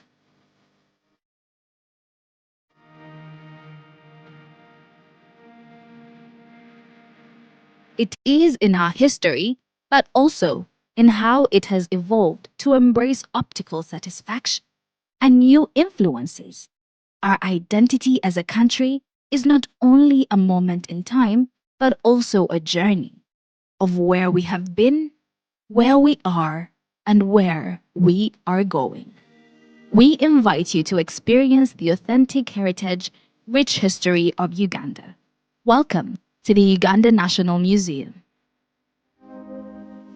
This message is brought to you by Alternative Digitalk. Hi, welcome to the Political Dice. Empishi ya byobufuzi. It's controversial, Purely political, well researched, accurate and global. Oyagala bya parliament oba council. Yes, state house oba ghetto. Ani ayuga ku ground. Ani gwe babuze. Okimanyi nga Dr. Kiza Mbesija alesa amaanyi. Olwofadda bafutoli abateesemu obuvaazi. Oba yo DP eri kuki? Olwojema. Bano ba MKCG bo baddawa. Abo bafuna CDF baamala tebabanja. Olwo baba ate bange bali kuki? Abo bo akina kulabisa simayanga posturing tebabiri bali mu structure building. Naye ate ono ye. Ani oyo oba? Ye ali kuki? Oyo tumuleketa gamba ampanyiga mawe. Ebe na birindira nokuda Political Dice ku the Alternative Digital nange Teddy Tenjo ewamune Farida Bikobere buli wa Sunday sawa 2.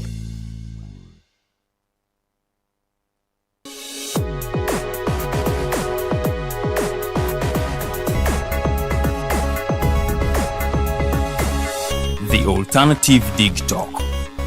Real issues, real talk.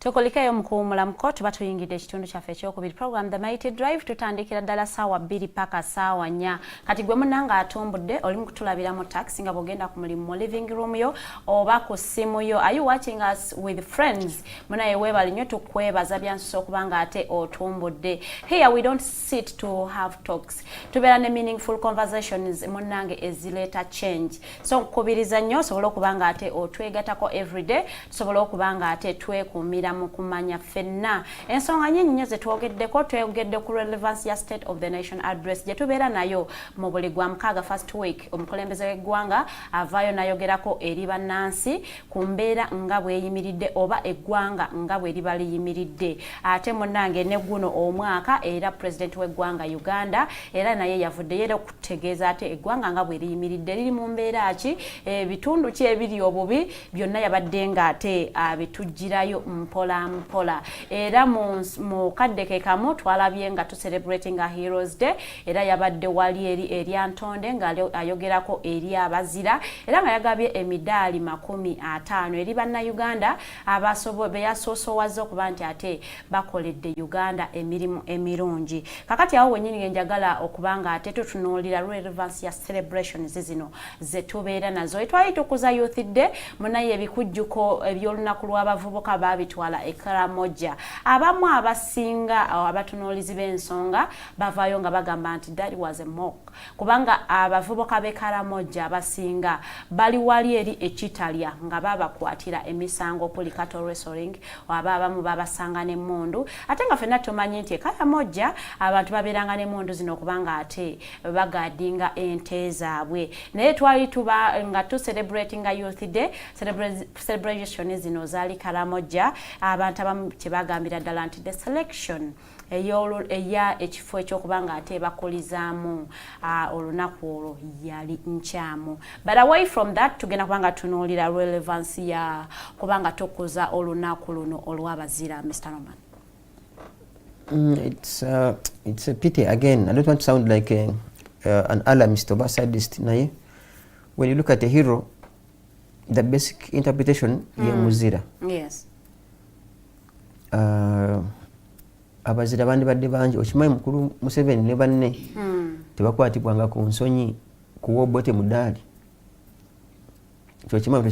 It is because they don't consider him a hero. Very good. You see, it's not about Mr. Museveni and NRA people to give us a list of the heroes, because he who applies to them as a hero to me may apply as an evil person. Exactly. The same way that you might consider someone a hero.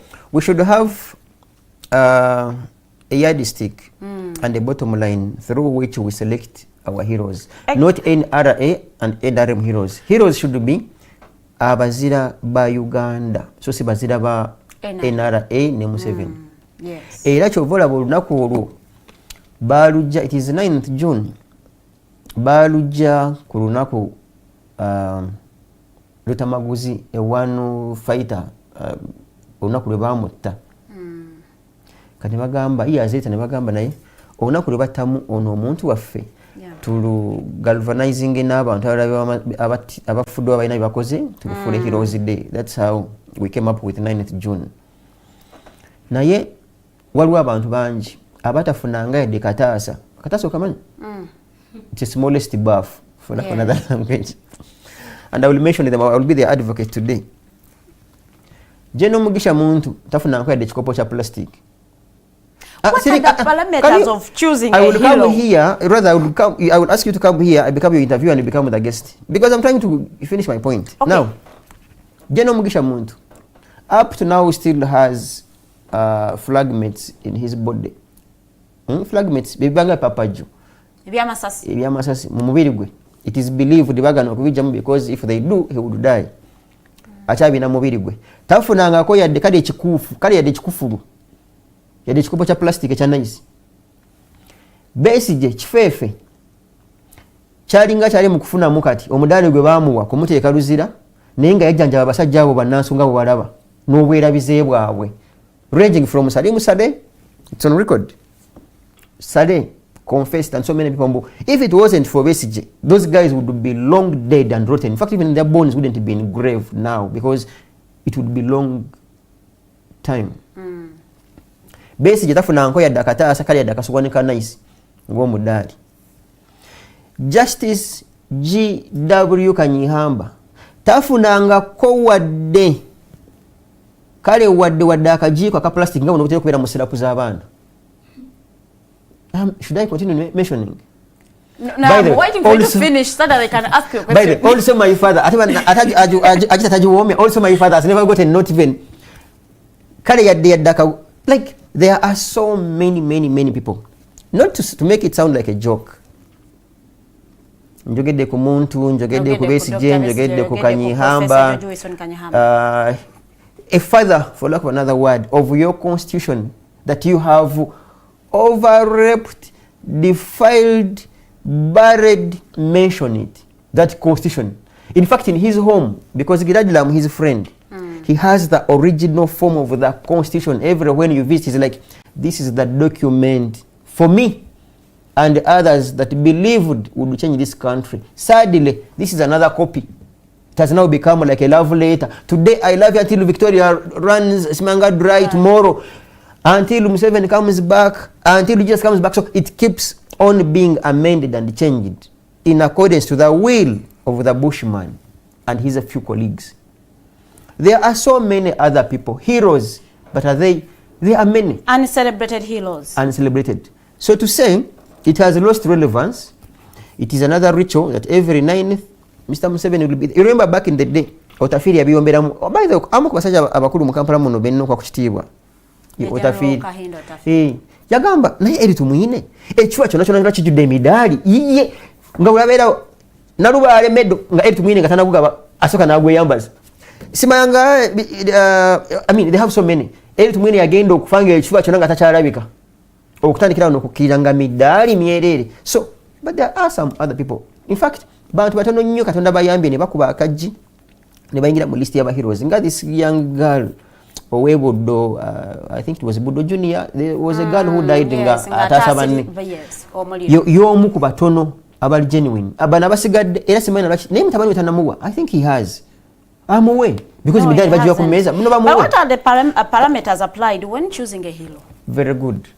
Ekyo kibuuzo nja kusaba bw'onaafuna kulaije okimubuuze. Nze kankuwa ekyange how I think should be done. No, because you have your own heroes. Yes, kankuwa how things should be done. Bandi badde in my view nga twayogedde ku ministry.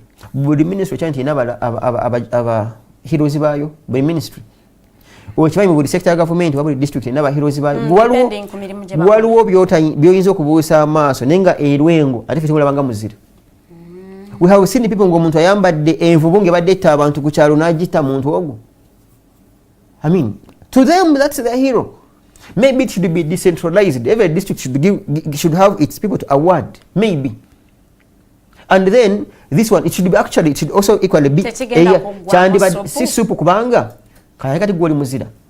Muri era batono abazira. Kati ngamba babeerayo batono so nibabeerayo committee ku district level. Ne babasonsulamu ne basonsula gamba nga bolaba abakatudi kye batuula e Roma ne bagamba bano babayita ba saint mutwala amanya nga gaago n'obujulizi obugenda kulagamba nze nasabiranga simange wa father simanga bikoze bitya ku ntaana ye mbunefune kyamagero agamba sure ne bakirecordinga n'ajja omuntu omulala the same evidence agamba finally now we can confirm this one is a saint. Do you know Mbunyerere naye saint batokimanyi ninga teyali father teyali munaddiini teyali mukulembeze mu ddiini but Nyerere was declared as a saint. Mbu waliwo abantu byakolerirako ebyamagero sebo era Rome ne mu approvinga nga yes Nyerere Julius Nyerere. Even when the wife comes here, however old she is, she's given that respect as a wife to the That's it. So because waliwo ebimutambulirako, Father, I think it's Father Ngobya, I think Masaka. There are so many people who have given their testimonies. He was also declared one. So to say, Neko heroes, there should be people to give testimonies about your deeds. Either ngochalu, then very good. Nenga babetwala ku committee, katugeze betwala ku district. Neba no go basangawa. Some people, excited people sit somewhere, begin to scratch like katoka kunga mbunda abantu batwala ku board eyo. Bomu mutwe gwawe. Bamanyi besi yafa. No. Bamanyi muntu yafa. Bamanyi kanyama yafa. So you mean tebaina bongo bagamba, but you guys wait a second. Gatunda wa muhozo ba generate omudali whatever it is wano ndaba bana bajiora on emidali aba police. I've seen so many. I saw nabakoba bani very many for sure. Mbugoli mwerabize nnyo butajukira muno besi jane chamako jako yegwanga lino. Oba muntu oba kanyihamba seriously. Then there is a problem with whoever that committee egira emidali. Bwebanga tenda kizibu. Bambi na yeye tya. Egambo eri ya besi balisange konze nasigaza akalimu. That's what is happening in this country. Owo mudali omuntu ayagala okujjako government yo. Tetuga midali gya bipya. Tuga midali gya bintu byakolebwa. Kiri kidala. In fact, if I were Museveni, I would even judge the past. I would give. In fact, if I were Mr. Museveni for playing my politics, I would even award the best even when he's in jail. I'm like, okay, bino bibi nepya tubira bire. Nebi nebekadde he was influential. Sadly, anyway, when we are in power, we shall give message and the rest emidari. We pray. Mbuno when we are there, we also don't give ourselves emidari. Nga buli omu kifa kijjude mpemu ko emidari. Mpemu ko senjiwe ku meza ajijjeko. Ngambe eyo natu mwandi jaba na mawuliro batenjo. Ajiyore mu sima ya mukwatako na ne mutulugunya tumuwe emidari. Nga lwanedde mbira bana mawuliro banga yerwanako. Yes, because that's what happens. So to say, waliwo abaana abantu abetaaga emidari mu ggwanga lino tebatunuuliddwa bulwansonga nga bbiri oba ssatu nti abamu komiti eziwaayo etya negamba weewe bwenda kenyera mugisha muntu kinalabika kitya ali eri mu anti ye talking about mugisha muntu and aunt vako anti nibinala bikolera nivako anything. Okay, let's leave the talks of Heroes Day. Twagala okubanga ate tuyozayoza abo abafunye emidali okubanga munaye mwafunye akakisa okubanga munokolwayo mu bazira nengo jireka akasi gujireke toke just kwambaza muntu kigundi ekyo nagende akamungina kunumba nakyo tekirina makulu kyamanyi kigireke toke but anyway kibata kirina makulu why are we fighting for it to be given to people baba bakikuwadde bakiteeke basa doesn't make sense. Of course in Europe it works, but also in my view teki nkyasize kunyiza nseno kukwata mu police constable oba AIP ina kayinja kamu abana basula njala asulanga kamese nomuwo modali ne transport amuzayo kuva mu weredo modali na amwewola oba nasaba lift amlese excitement olumba bayita ku kirole nanti bajja kugamba manya gafulumenga gokolera mbuya ote ku kirole kigenda ekitwala ba parade eri antonde wesange yuba kukwambaza. So in my view even when mudali mukulu kujireko akasenta katontono kaizo kwa kikabayamba mu abantu abo because baba bayine byamanyi bakoire kubanga abali mu mitambejo ensonga yo bajiwulidde bulungi njagala kugenda ku nsonga y'abantu abakuliridde nga bakyegwanyiza ebifo ebyobukulembeze okusingira ddala ngenda kutunuulira nnyo ekibiina kya NRM kubanga kyekisingamu abantu ndowooza abakuze as compared to other political parties yadde nga nayo FDC erinamuka abantu abakuliridde naye abasingira ddala obungi bali mu NRM okutandikira ddala ngenda sooka nokoleyo omukulu Moses Ali twamulabye nga pickinga nomination forms nga yagala okubanga ate akyakikirira abantu be which wouldn't be a bad thing but the state in which Moses Ali yalabikiddemu eri bannayuganda yabadde tesanyusaako yadde nakatono ate bwe yakulabikidde atya lwaki obejjamu nanti ndi munnayuganda I am part of yakulabikidde atya nkyaleeta abantu abalala ne tudda ku mukyala ow'ekamuli Honorable Rebecca Alitwala Kadaga maama waife. That woman is 69 naye nga ate naye embeera gyali mu 69 wouldn't be too much naye ate embeera gyali mu the state in which she's in tusaba yolaga ku TV emu. Why okay. you no, like I wonder whether acting she's like the same. You do not know. I know that she's the same person, but you can proceed. It's okay. The person that blacklisted you okubanga toyingira parliament, you want to come here and act like you do not know. Now I realize she's the one. You realize. She picked nomination after forms. very good seconds of looking at her whether she's the exact one. Yes, she's the exact one, and that exact one picked nomination forms yesterday okubanga yesimbawo ku kifo ky'abakyala ku minority seat. Woman MP Kamuli wants parity era ng'agamba nti alina bintu bingi nnyo byagala okulya bana Kamuli byatannatuukiriza. Byatakoleze for the 36 years. Exactly. Anyhow, you see, ebintu Katonda alina tusonyiwa nti olumu tuleme kulaganga busungu ku bantu bammwe nammwe kegenda batukyaza n'abantu abalonda abantu bwe batyo. I'll give you an example. Kenneth Kaunda became president for Zambia. Yajikulimbira emyaka 27 from 1964 to 1991. That man, he had begun losing popularity.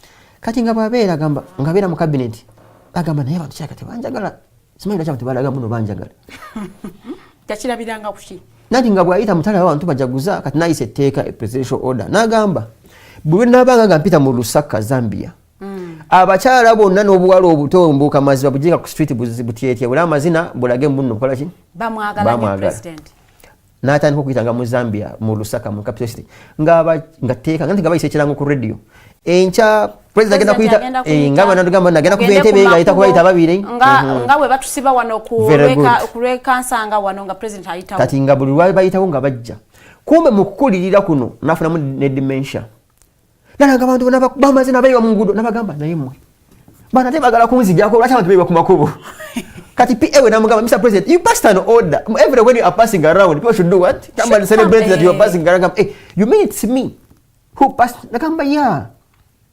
Oh, I did not even know it was. Ngatabijukira nti yabigamba. Kati awe tuuse, mutime ejja kutuuka nga ne kada gatajukira. Muno bamulonda. Bambuze who is the MP of Kambwe neke yini yekanga gamba. Hey, you mean I am still the woman MP for Kambwe district? Because when you overstay into something, you become diffused. Ntikati emyaka gy'abantu bano gyandibadde mirungi nnyo first of all nga balina bamentorinze.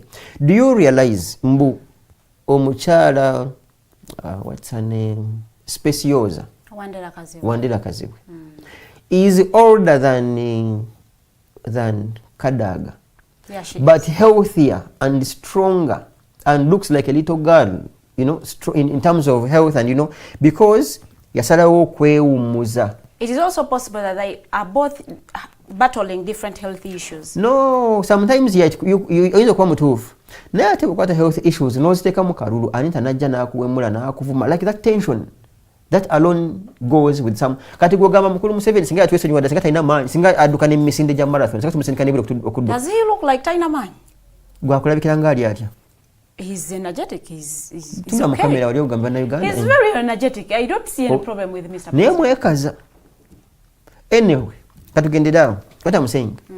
Nti tension gy'obeerako waliwo omusajja addanyumisa n'agamba mukulu Museveni omulaba kati akusobera mbuno oba yuli yakubyawo kakatuni badde amunyonyola nga mwana lwo n'agamba alinga Yesu Kristo mukama wammwe mbu bamubambe we bati guno omukono ogwa ddyo nuupu erimu kuba mu misumaali ogwa kkono besigya kuba mu misumaali ebigere waliwo abibambye bwati so he's literally alinga nga bwana wa Yesu Kristo because every when wofuna pressure zino nga bakubambye bubambi akati mukulu Museveni tulina omusabula nga tumubuuza PDM tumusabule unemployment tumusabule buli bwenguzi tumusabule ku penalty za what that bine byeggule byabaddewo EPS tumusabule nga tumugamba aluddeko tumusabule kubba kalulu literally he will one day just get off his clothes and runs mad. It doesn't happen. No, I mean I said he might because or even collapsing. And it happened when Kenyatta had literally the same problems. Do you know that man left home in Nairobi, Nafire Mombasa, and had gone to a school to preside over some ngabala speech day. Naye nga back in the day nga kirina muteeka nga okwogera mbu okufumiitiriza mu mutwe gwo mbuno Kenyatta yafudde, it was treason. Just to think about mbuno Kenyatta ayinza okufa oba okulowooza mbu Kenyatta okukyogerako oba okwogera obwogezi bw'ani anaamusikira ng'afudde. It was treasonous. Nga kiri mu constitution ye Kenya. But the guy left home. na collapsingira ku somero. I don't remember the name of the school. Niba mujje ku muntu ali Mombasa abasawo bene batano kumuddusa mu ddwaliro mbate bwe twala musajja mukuru mu ddwaliro kijja kulabika kitya. The guy died in Mombasa in a hotel. So if that is chemwagala, they are going to be somewhere mupinzi nga mujja kwa mutesa bagambe those in the support say I and nay bagambe nay aitireyo. It is possible. Ntikadaga Moses Ali n'abalala ne Kasai n'abalala. No, it is just possible. Do you know Uganda is okole byafaayo nga Anita Monga gambye those in support say I those in nay mutagambe nay afe afire mu parliament egwanga ine kisirani.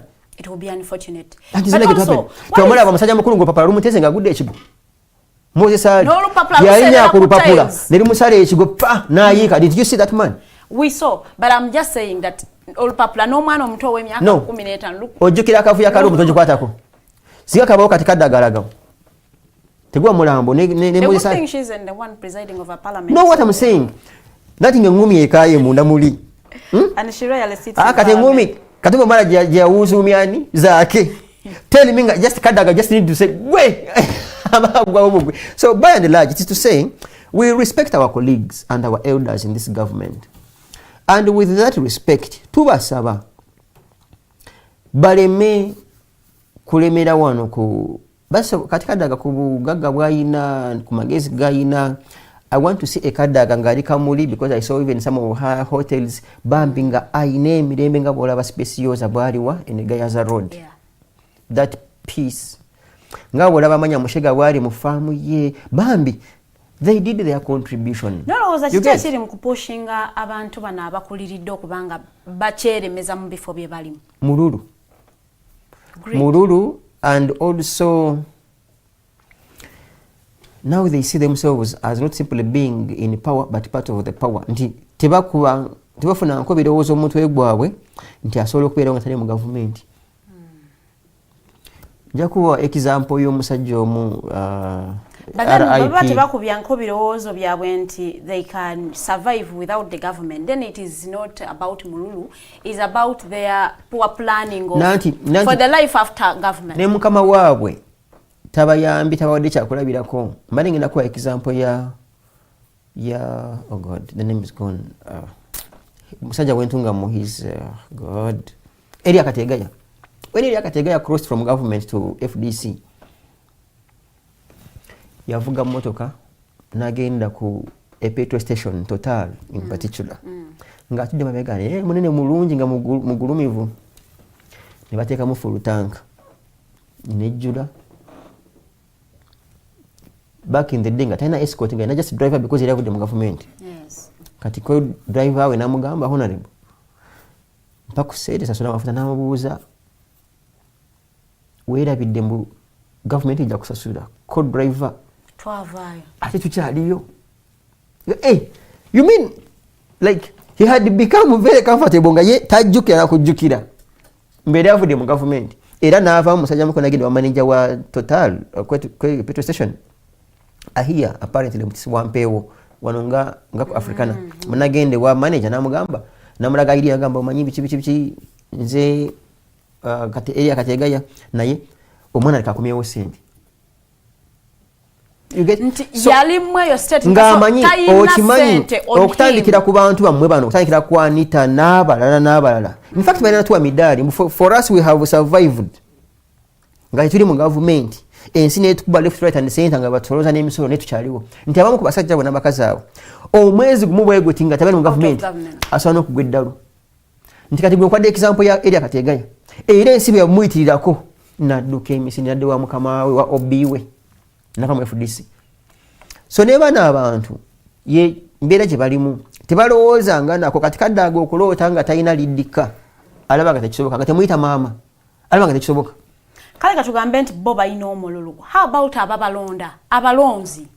Weebale omulonzi akusaba omuceere piraawo n'akwata t-shirt n'oguyowo ne gumwokya olubuto gumusuubiramu ki? Because basooka n'okwata bannayuganda. When you talk like that najjukidde abaliidde omuceere gwa Katesh. Kateshumbwa ono yali mu URA I had apparently his campaigns he spent over 2 billion. And you wonder if we spend 2 billion in a campaign. Last time yagulira abakyala ennika. This time around I can say Imagine. So, kati omuntu nga ye survival ye ya muchere. Because I've also seen Mr. Museveni ekololo ngabana anti amasomani ngo muti gamala bagalwaniramu. So what they do bakwatanga pirawo nozinga t-shirt ne basena nomukuyira mu t-shirt ne kuocha one kukundi nogera nene osigala ngogulidde. Ngogulina. Kati omuntu bwatyo toyina kyoyinza kirala kumusuubira mu butalonda kadaga. In fact nga lone provision nga nomulambo bagulonda they would still vote dead bodies. They would simply bring ekifaananyi kati ko sanduuko.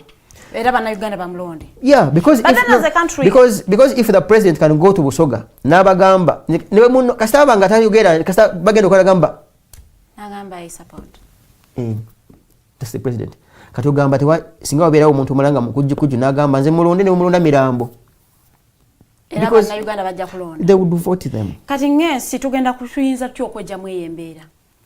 I think for me kungenda kola a lot of civic education ngaji nemikutu nemirala kugamba bana Uganda nti kale wakubadde oyagala kwononeka toyitira because fe twalinga tukula our mom nalongo tell you emerete kumalanga munzi sina ngeri jonza kumpa pirawo nenkulonda as in pirawo omuchele guli mu bufi video bwenyama ngagwa brown as in brown rice and I am voting you and then you give me a here we have had these crooks in courts, most of them in parliament, 100 million, and they lose their brains. You saw the contract of this thing.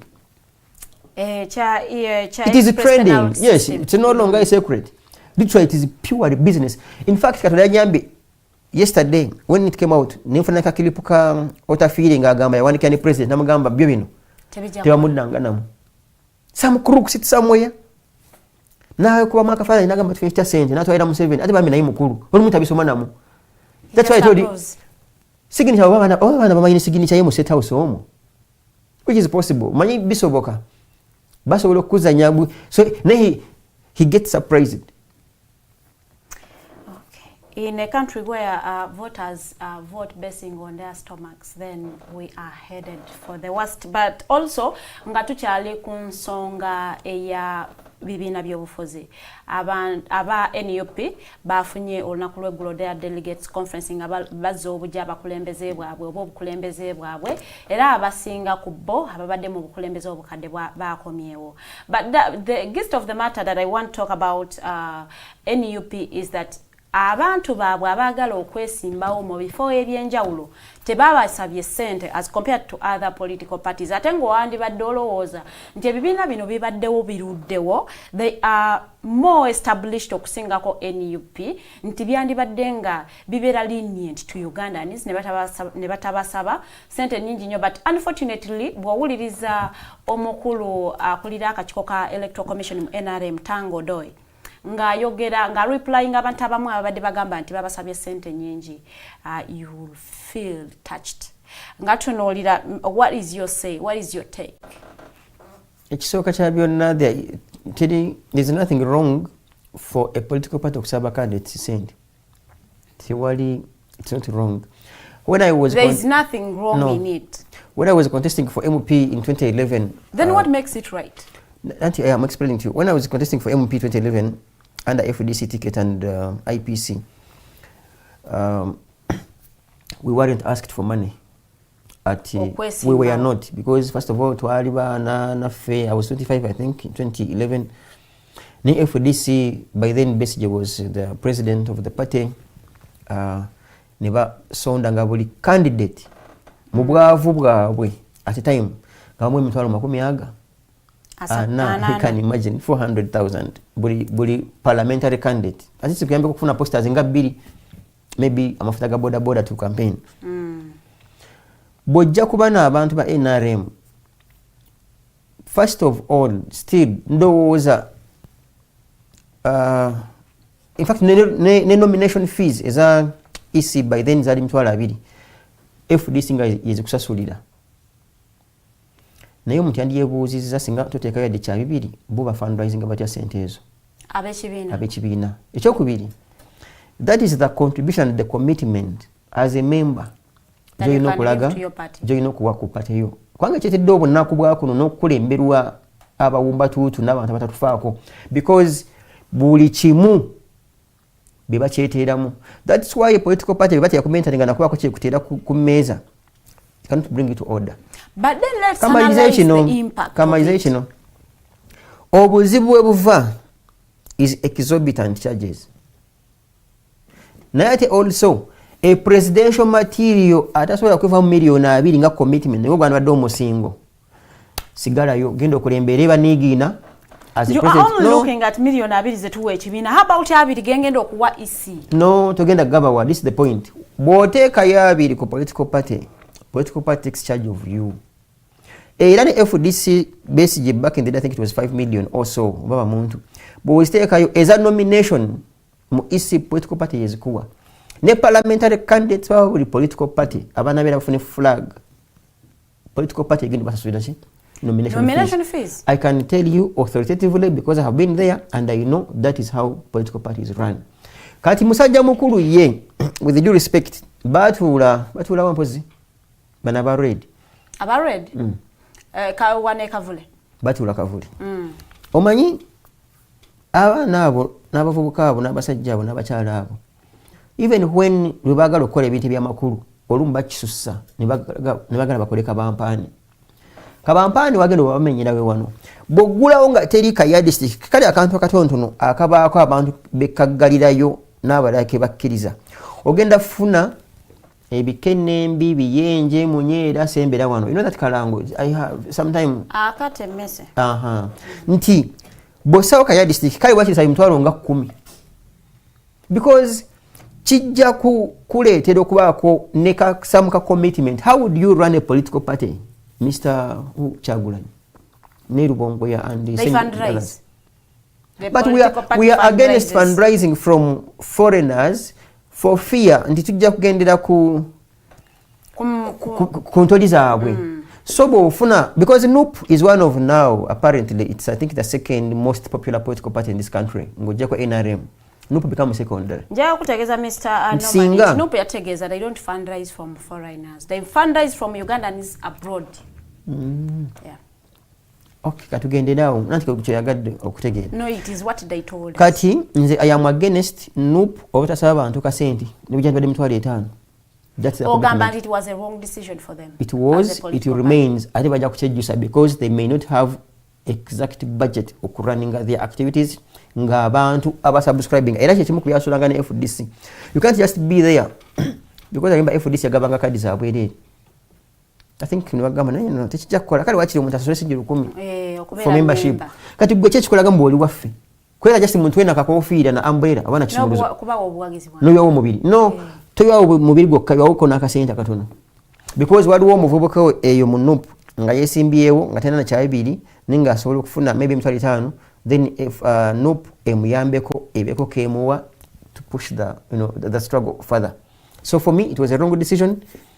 Not too far from now they will regret that decision. Neba mbirokuba chichi nagambi bakabampani. Enali masaba sente fizugenda zisaba. My dear, some decisions you must make hard decisions.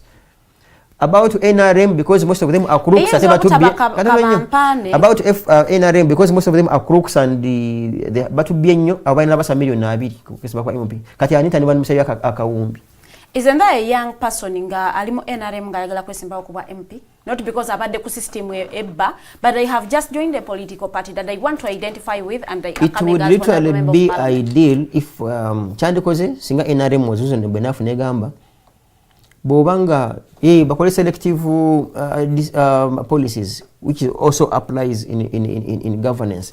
Osobola okugamba nti bobanga obadde mu parliament gwezo za njawulo and you justify and say akasente ko teekayo kaina abaana batayina bekaizo kumentaringa.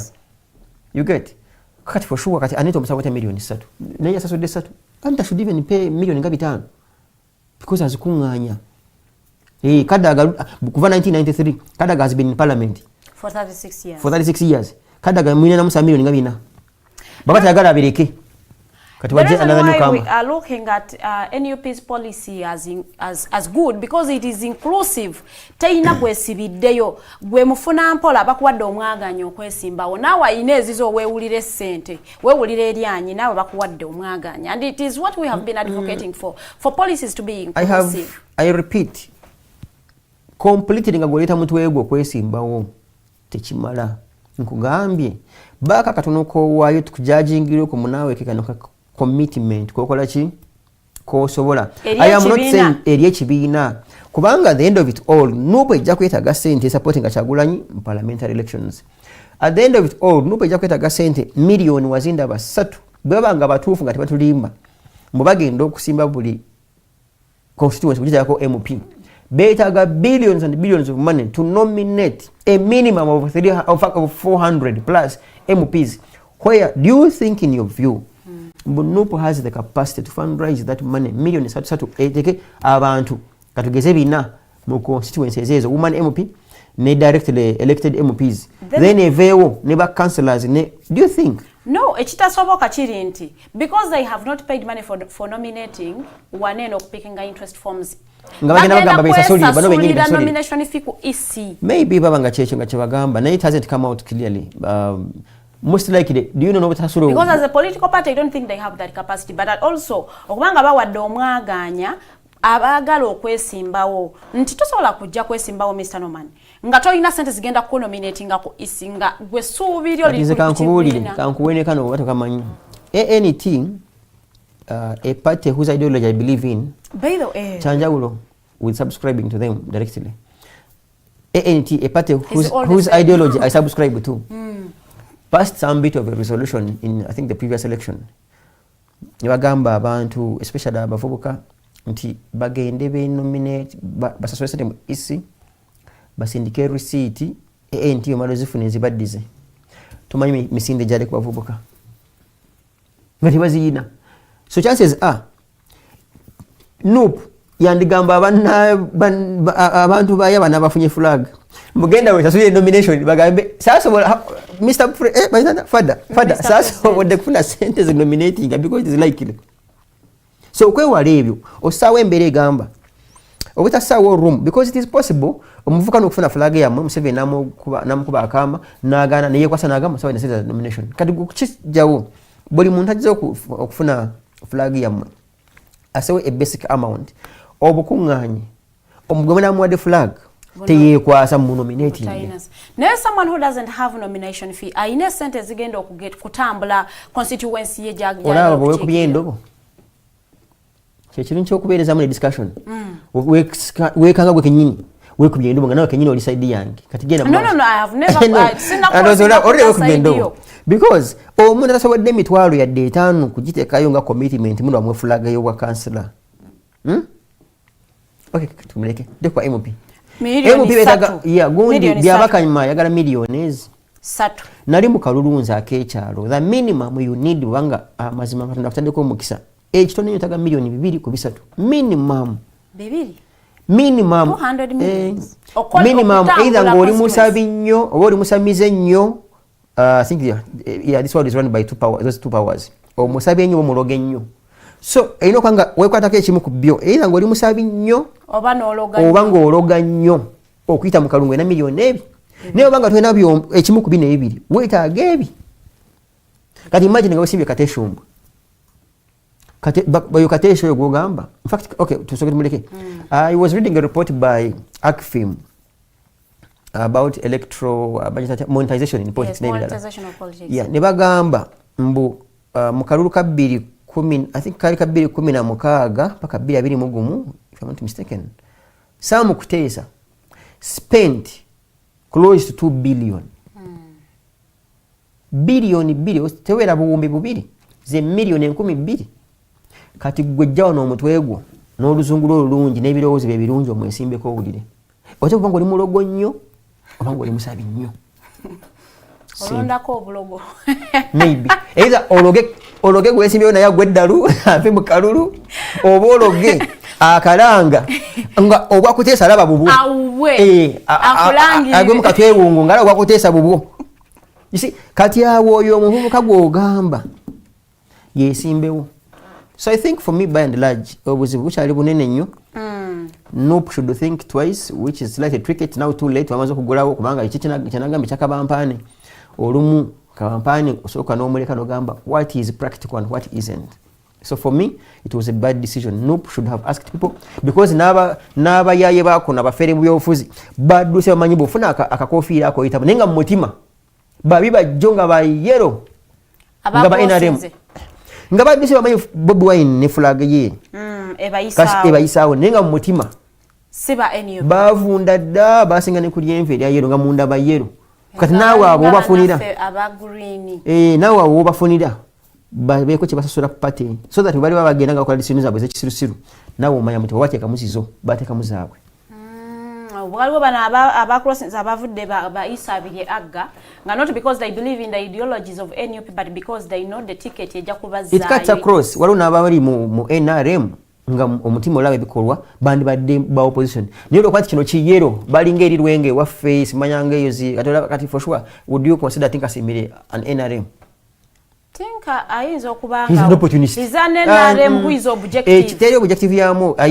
even doubt there is anyone in NRM who is objective Tinka he's an opportunist yet Tinka anyway he's a friend let's leave him with that okay njagala nga tumaliriza program ya feyo nakulwaliro tuogere ku nsonga ya budget Parliament enaku z'omwezi nga 15 omwezi ogwokutaano yayisa budget ya trillions nsanvu mu bbiri era olunaku lwaleero honorable minister mukwano gw'Omati Akasaija agenda kubanga atusomera budget eyo atubuulire ne allocations nga bwe ziri bakugambe nti security twagiwadde ebitundutundu bwe biti olw'ensonga nti as a country we need country eri secure batubuulire nti health twagiwadde ssente bwe ziti oba ate ebyensoma n'enjigiriza twabiwadde ssente bwe ziti kyetumanyiko nti ku budget eyo ebitundutundu 38 ku budget bigenda kubanga ate bisasula mabanja. What is your take ku budget enene bwekyo gye tulina nga ate tukimanyi bulungi nnyo Mr. Taxman yategeezeza nti tetusobola kubanga ate tugifundinga domestically kubanga tetusina busobozi obwo yalimbye obulimba buli wano ekisooka kya byonna bwabaawo eggwanga erina ssente mu Africa Uganda yemu ku mawanga agakyasinze obugagga mu Uganda kiri kyenkuza katono nnyo kansoke nkuzeeyo kakali ka syndrome kanagambye akadige whole barrel the other syndrome yes nti musajja mukulu for instance okwagala okusortinga problem ye Congo ofuna bayekera no sponsoringa ne bakuba mu butu no creating ba refugees you dig a hole barrel the other syndrome kati amabanja getuyina it's the same thing of dig a hole barrel the other syndrome nti enfulumya ya sente ze mufuna wano zo ziragawa beti kamya kugamba over 10 trillion zezibibwa mu buli wenguzi ezimanyiddwa nno mwebyo ngolabanga corruption ne waliwo corruption eya Farid Omunga minister nga sawa bbiri ajja mu office natekamu ekikooti kye nanywa ka chai nabuza ku receptionist awo nasimbula ekimotoka kyaffe kati munafuta gaffe n'agenda n'akomawo sawa mukaga kitundu nagamba hey guys have you had lunch nabo chayo ba reception gumugumu nagamba wewe kamuzi mugambe ngeze mu lunch n'agenda nada the following day ekyo tukibala no sanga nga emirimu egyandode gikolewa mu ssaawa ezo between ssaawa 2 ne ssaawa 10 ezisalira government employees alina okukola ne 10 actually akozeemu literally ssaawa 2 if you're lucky that's money lost zatuuse mu office n'atuulako awo nanywa kacayi n'abuuzaako n'agenda n'asindika email ngemu ne 2 n'adda ku whatsapp balina whatsapp group yawo ya MP ne minister ebeejerega eyo n'agenda ezo ne zibbibwa n'okwata musajja mukulu gw'oyise jjajjaawo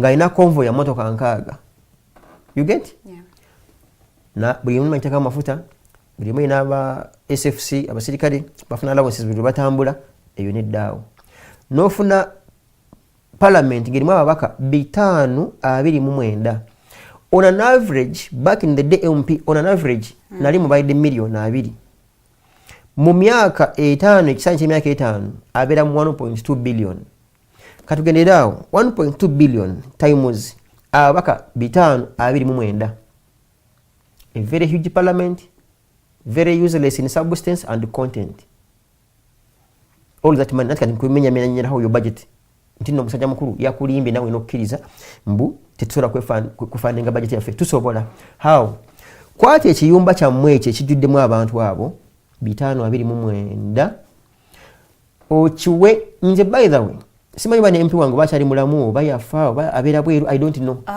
Isaac Sejoba is my MP in Bukoto Midwest.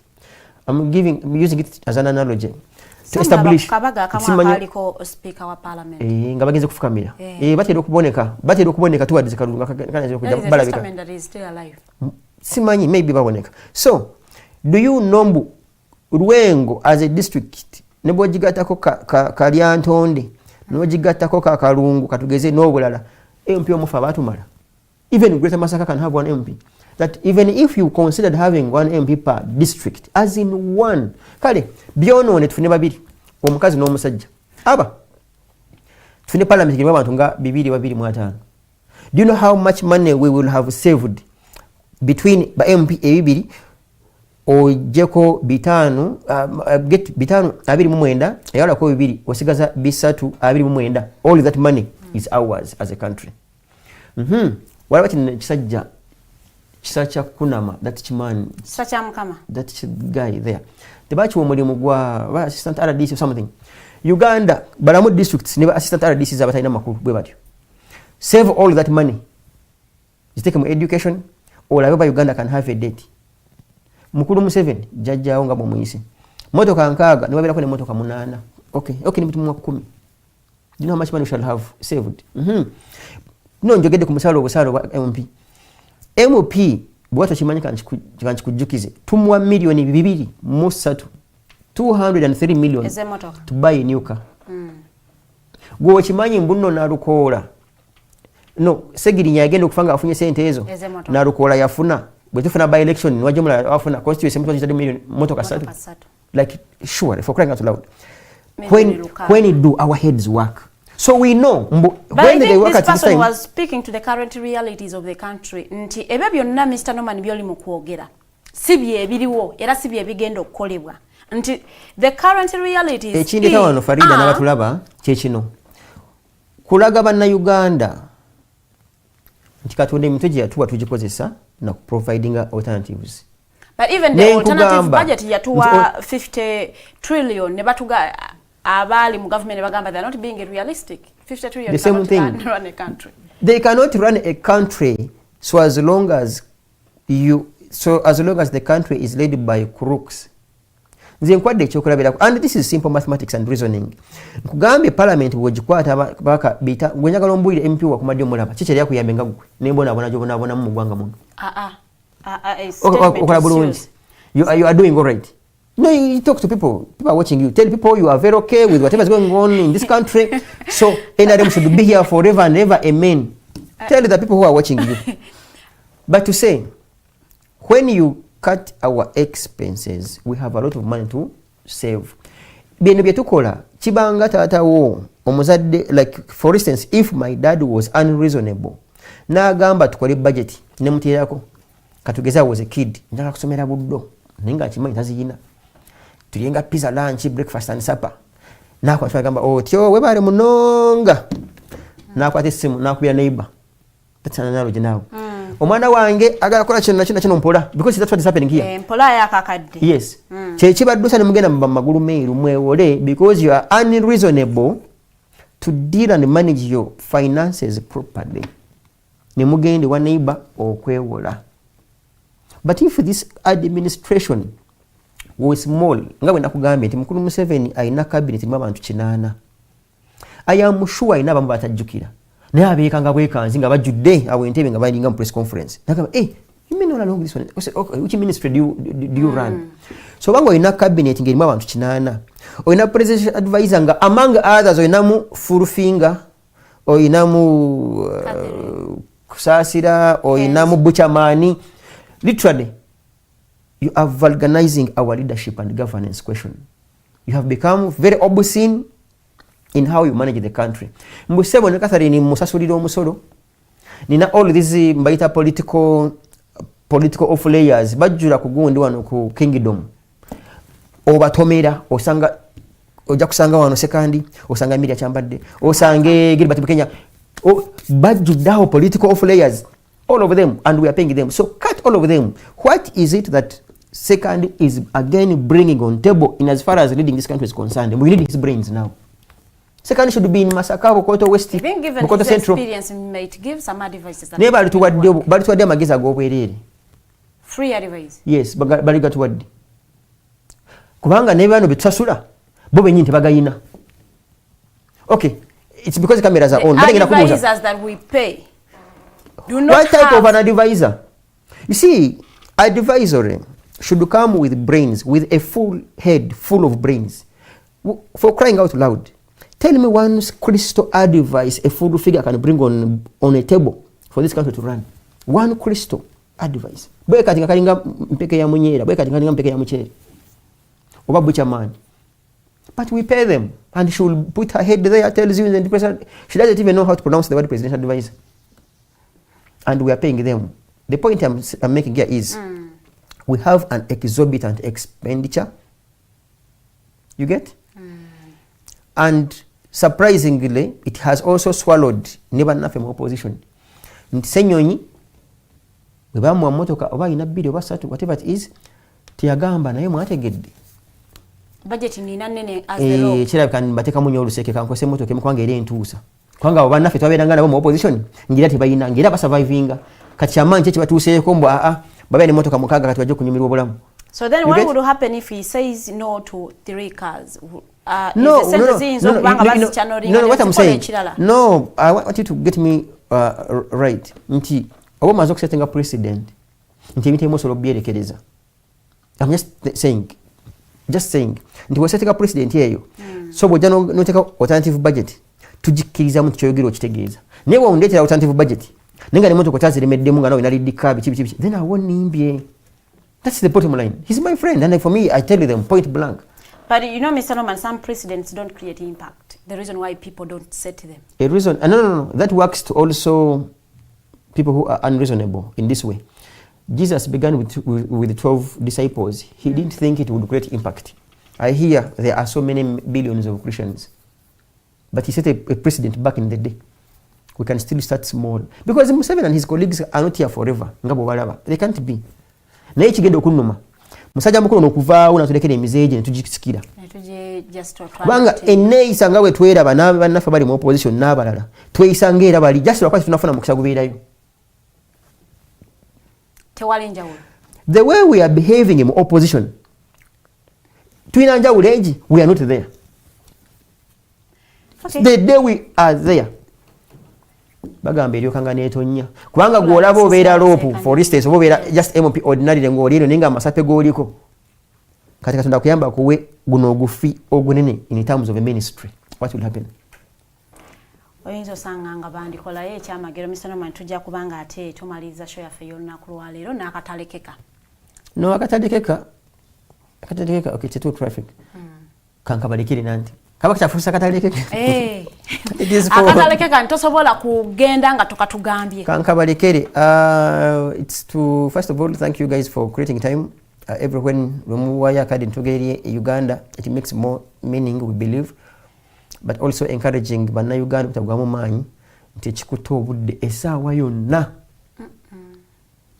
Nze ndi wano naawe tujja kudda wano nga radio esoma mawulire agakagwawo timwategedde nti kati nze embuyaga ezikunta, and it happens like it's the law of nature. It's the law of nature. Wake up in the morning nga munnaffe bwe yava Nairobi mu State House n'agenda e Mombasa teyadda. It happens. But even when we pray that happens, this is the point for my colleagues abali mu government. Kusaawo mbeera ya ggwanga lino kukyuka nga terikyuse bubi. Because we rikyuka obubi, there are two things tugenda okufunamu. Ebimu kwe tugenda okufunamu. Bo bennyini bagenda kufiirwa because we rikyuka obubi nga bwe mbadde nga mpandiika. Tujja kuba parading ekkololo ng'emusana gwaka buli omuzi yabba tuzimusesemi ng'ensi eraba. Like I am one person who would want to gladly be there, and I see these colleagues nga babaleeta nti Anita Mongo nga wanika omukono daawo wabba mmeka tubaterewo wiiki emu beenenye ebibi byabwe. Obudde oyinza tuukanga tebakyali mu ggwanga. Katonda ajja kuba bataasizza nga obukokola bakata kakokola tondeka nyuma. Isi Baganda have good words. Bwana sooka kakokola tondeka nyuma. That's well and good. Naye nga wakyaliwo omukisa gw'okukyusa ine eggwanga peacefully Anita nasigala ne byatubbye, Museveni nasigala ne byatubbye, Muhoozi ne byatukoze. And you know, Ugandans can forgive so quickly. And I'm one of those Ugandans. Okay. We forgive each one of us and then continue with it. This country, a very beautiful country, if managed well. Uganda would even have abalamazinga bavenga bajja kulamaga mu Uganda. Nekati mwenchi baleta. People come and like, tuze kulamaga gwanga, erikulembeddwa omuntu myaka 4. It is funny. Do you know? We had a delegation from Zimbabwe coming here to benchmark on how Uganda is managing corruption. All the countries, Zimbabwe. You see, mbwa akakokolo kavudde eri kalina eriso limu nga kagegenya munne waako owettulu.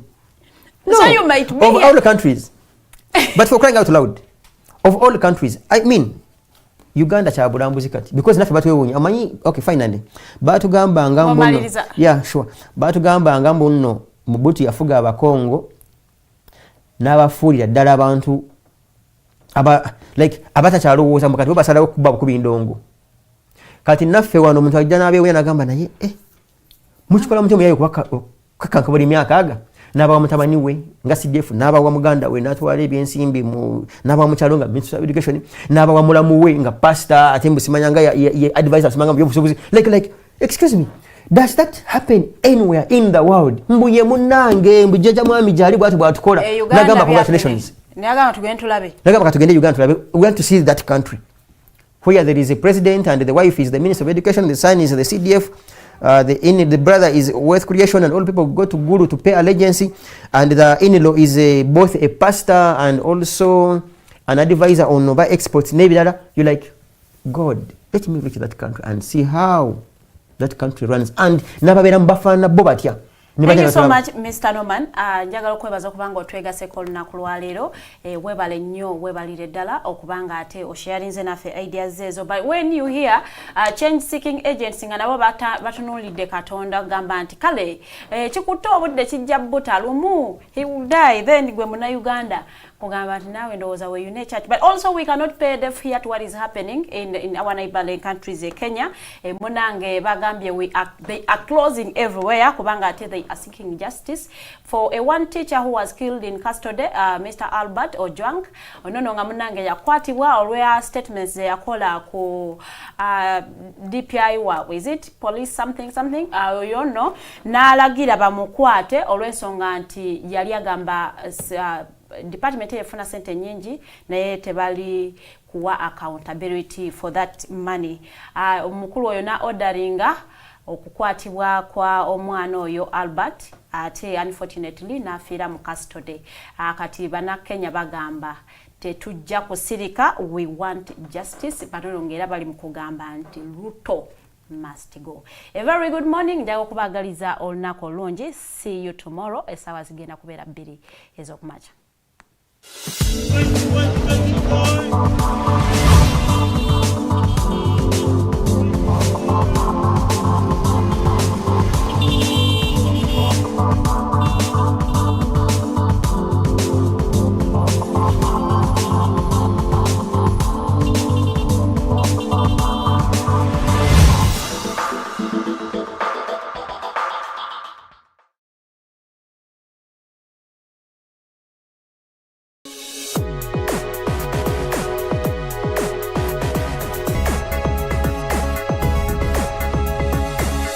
The Alternative Dig Talk.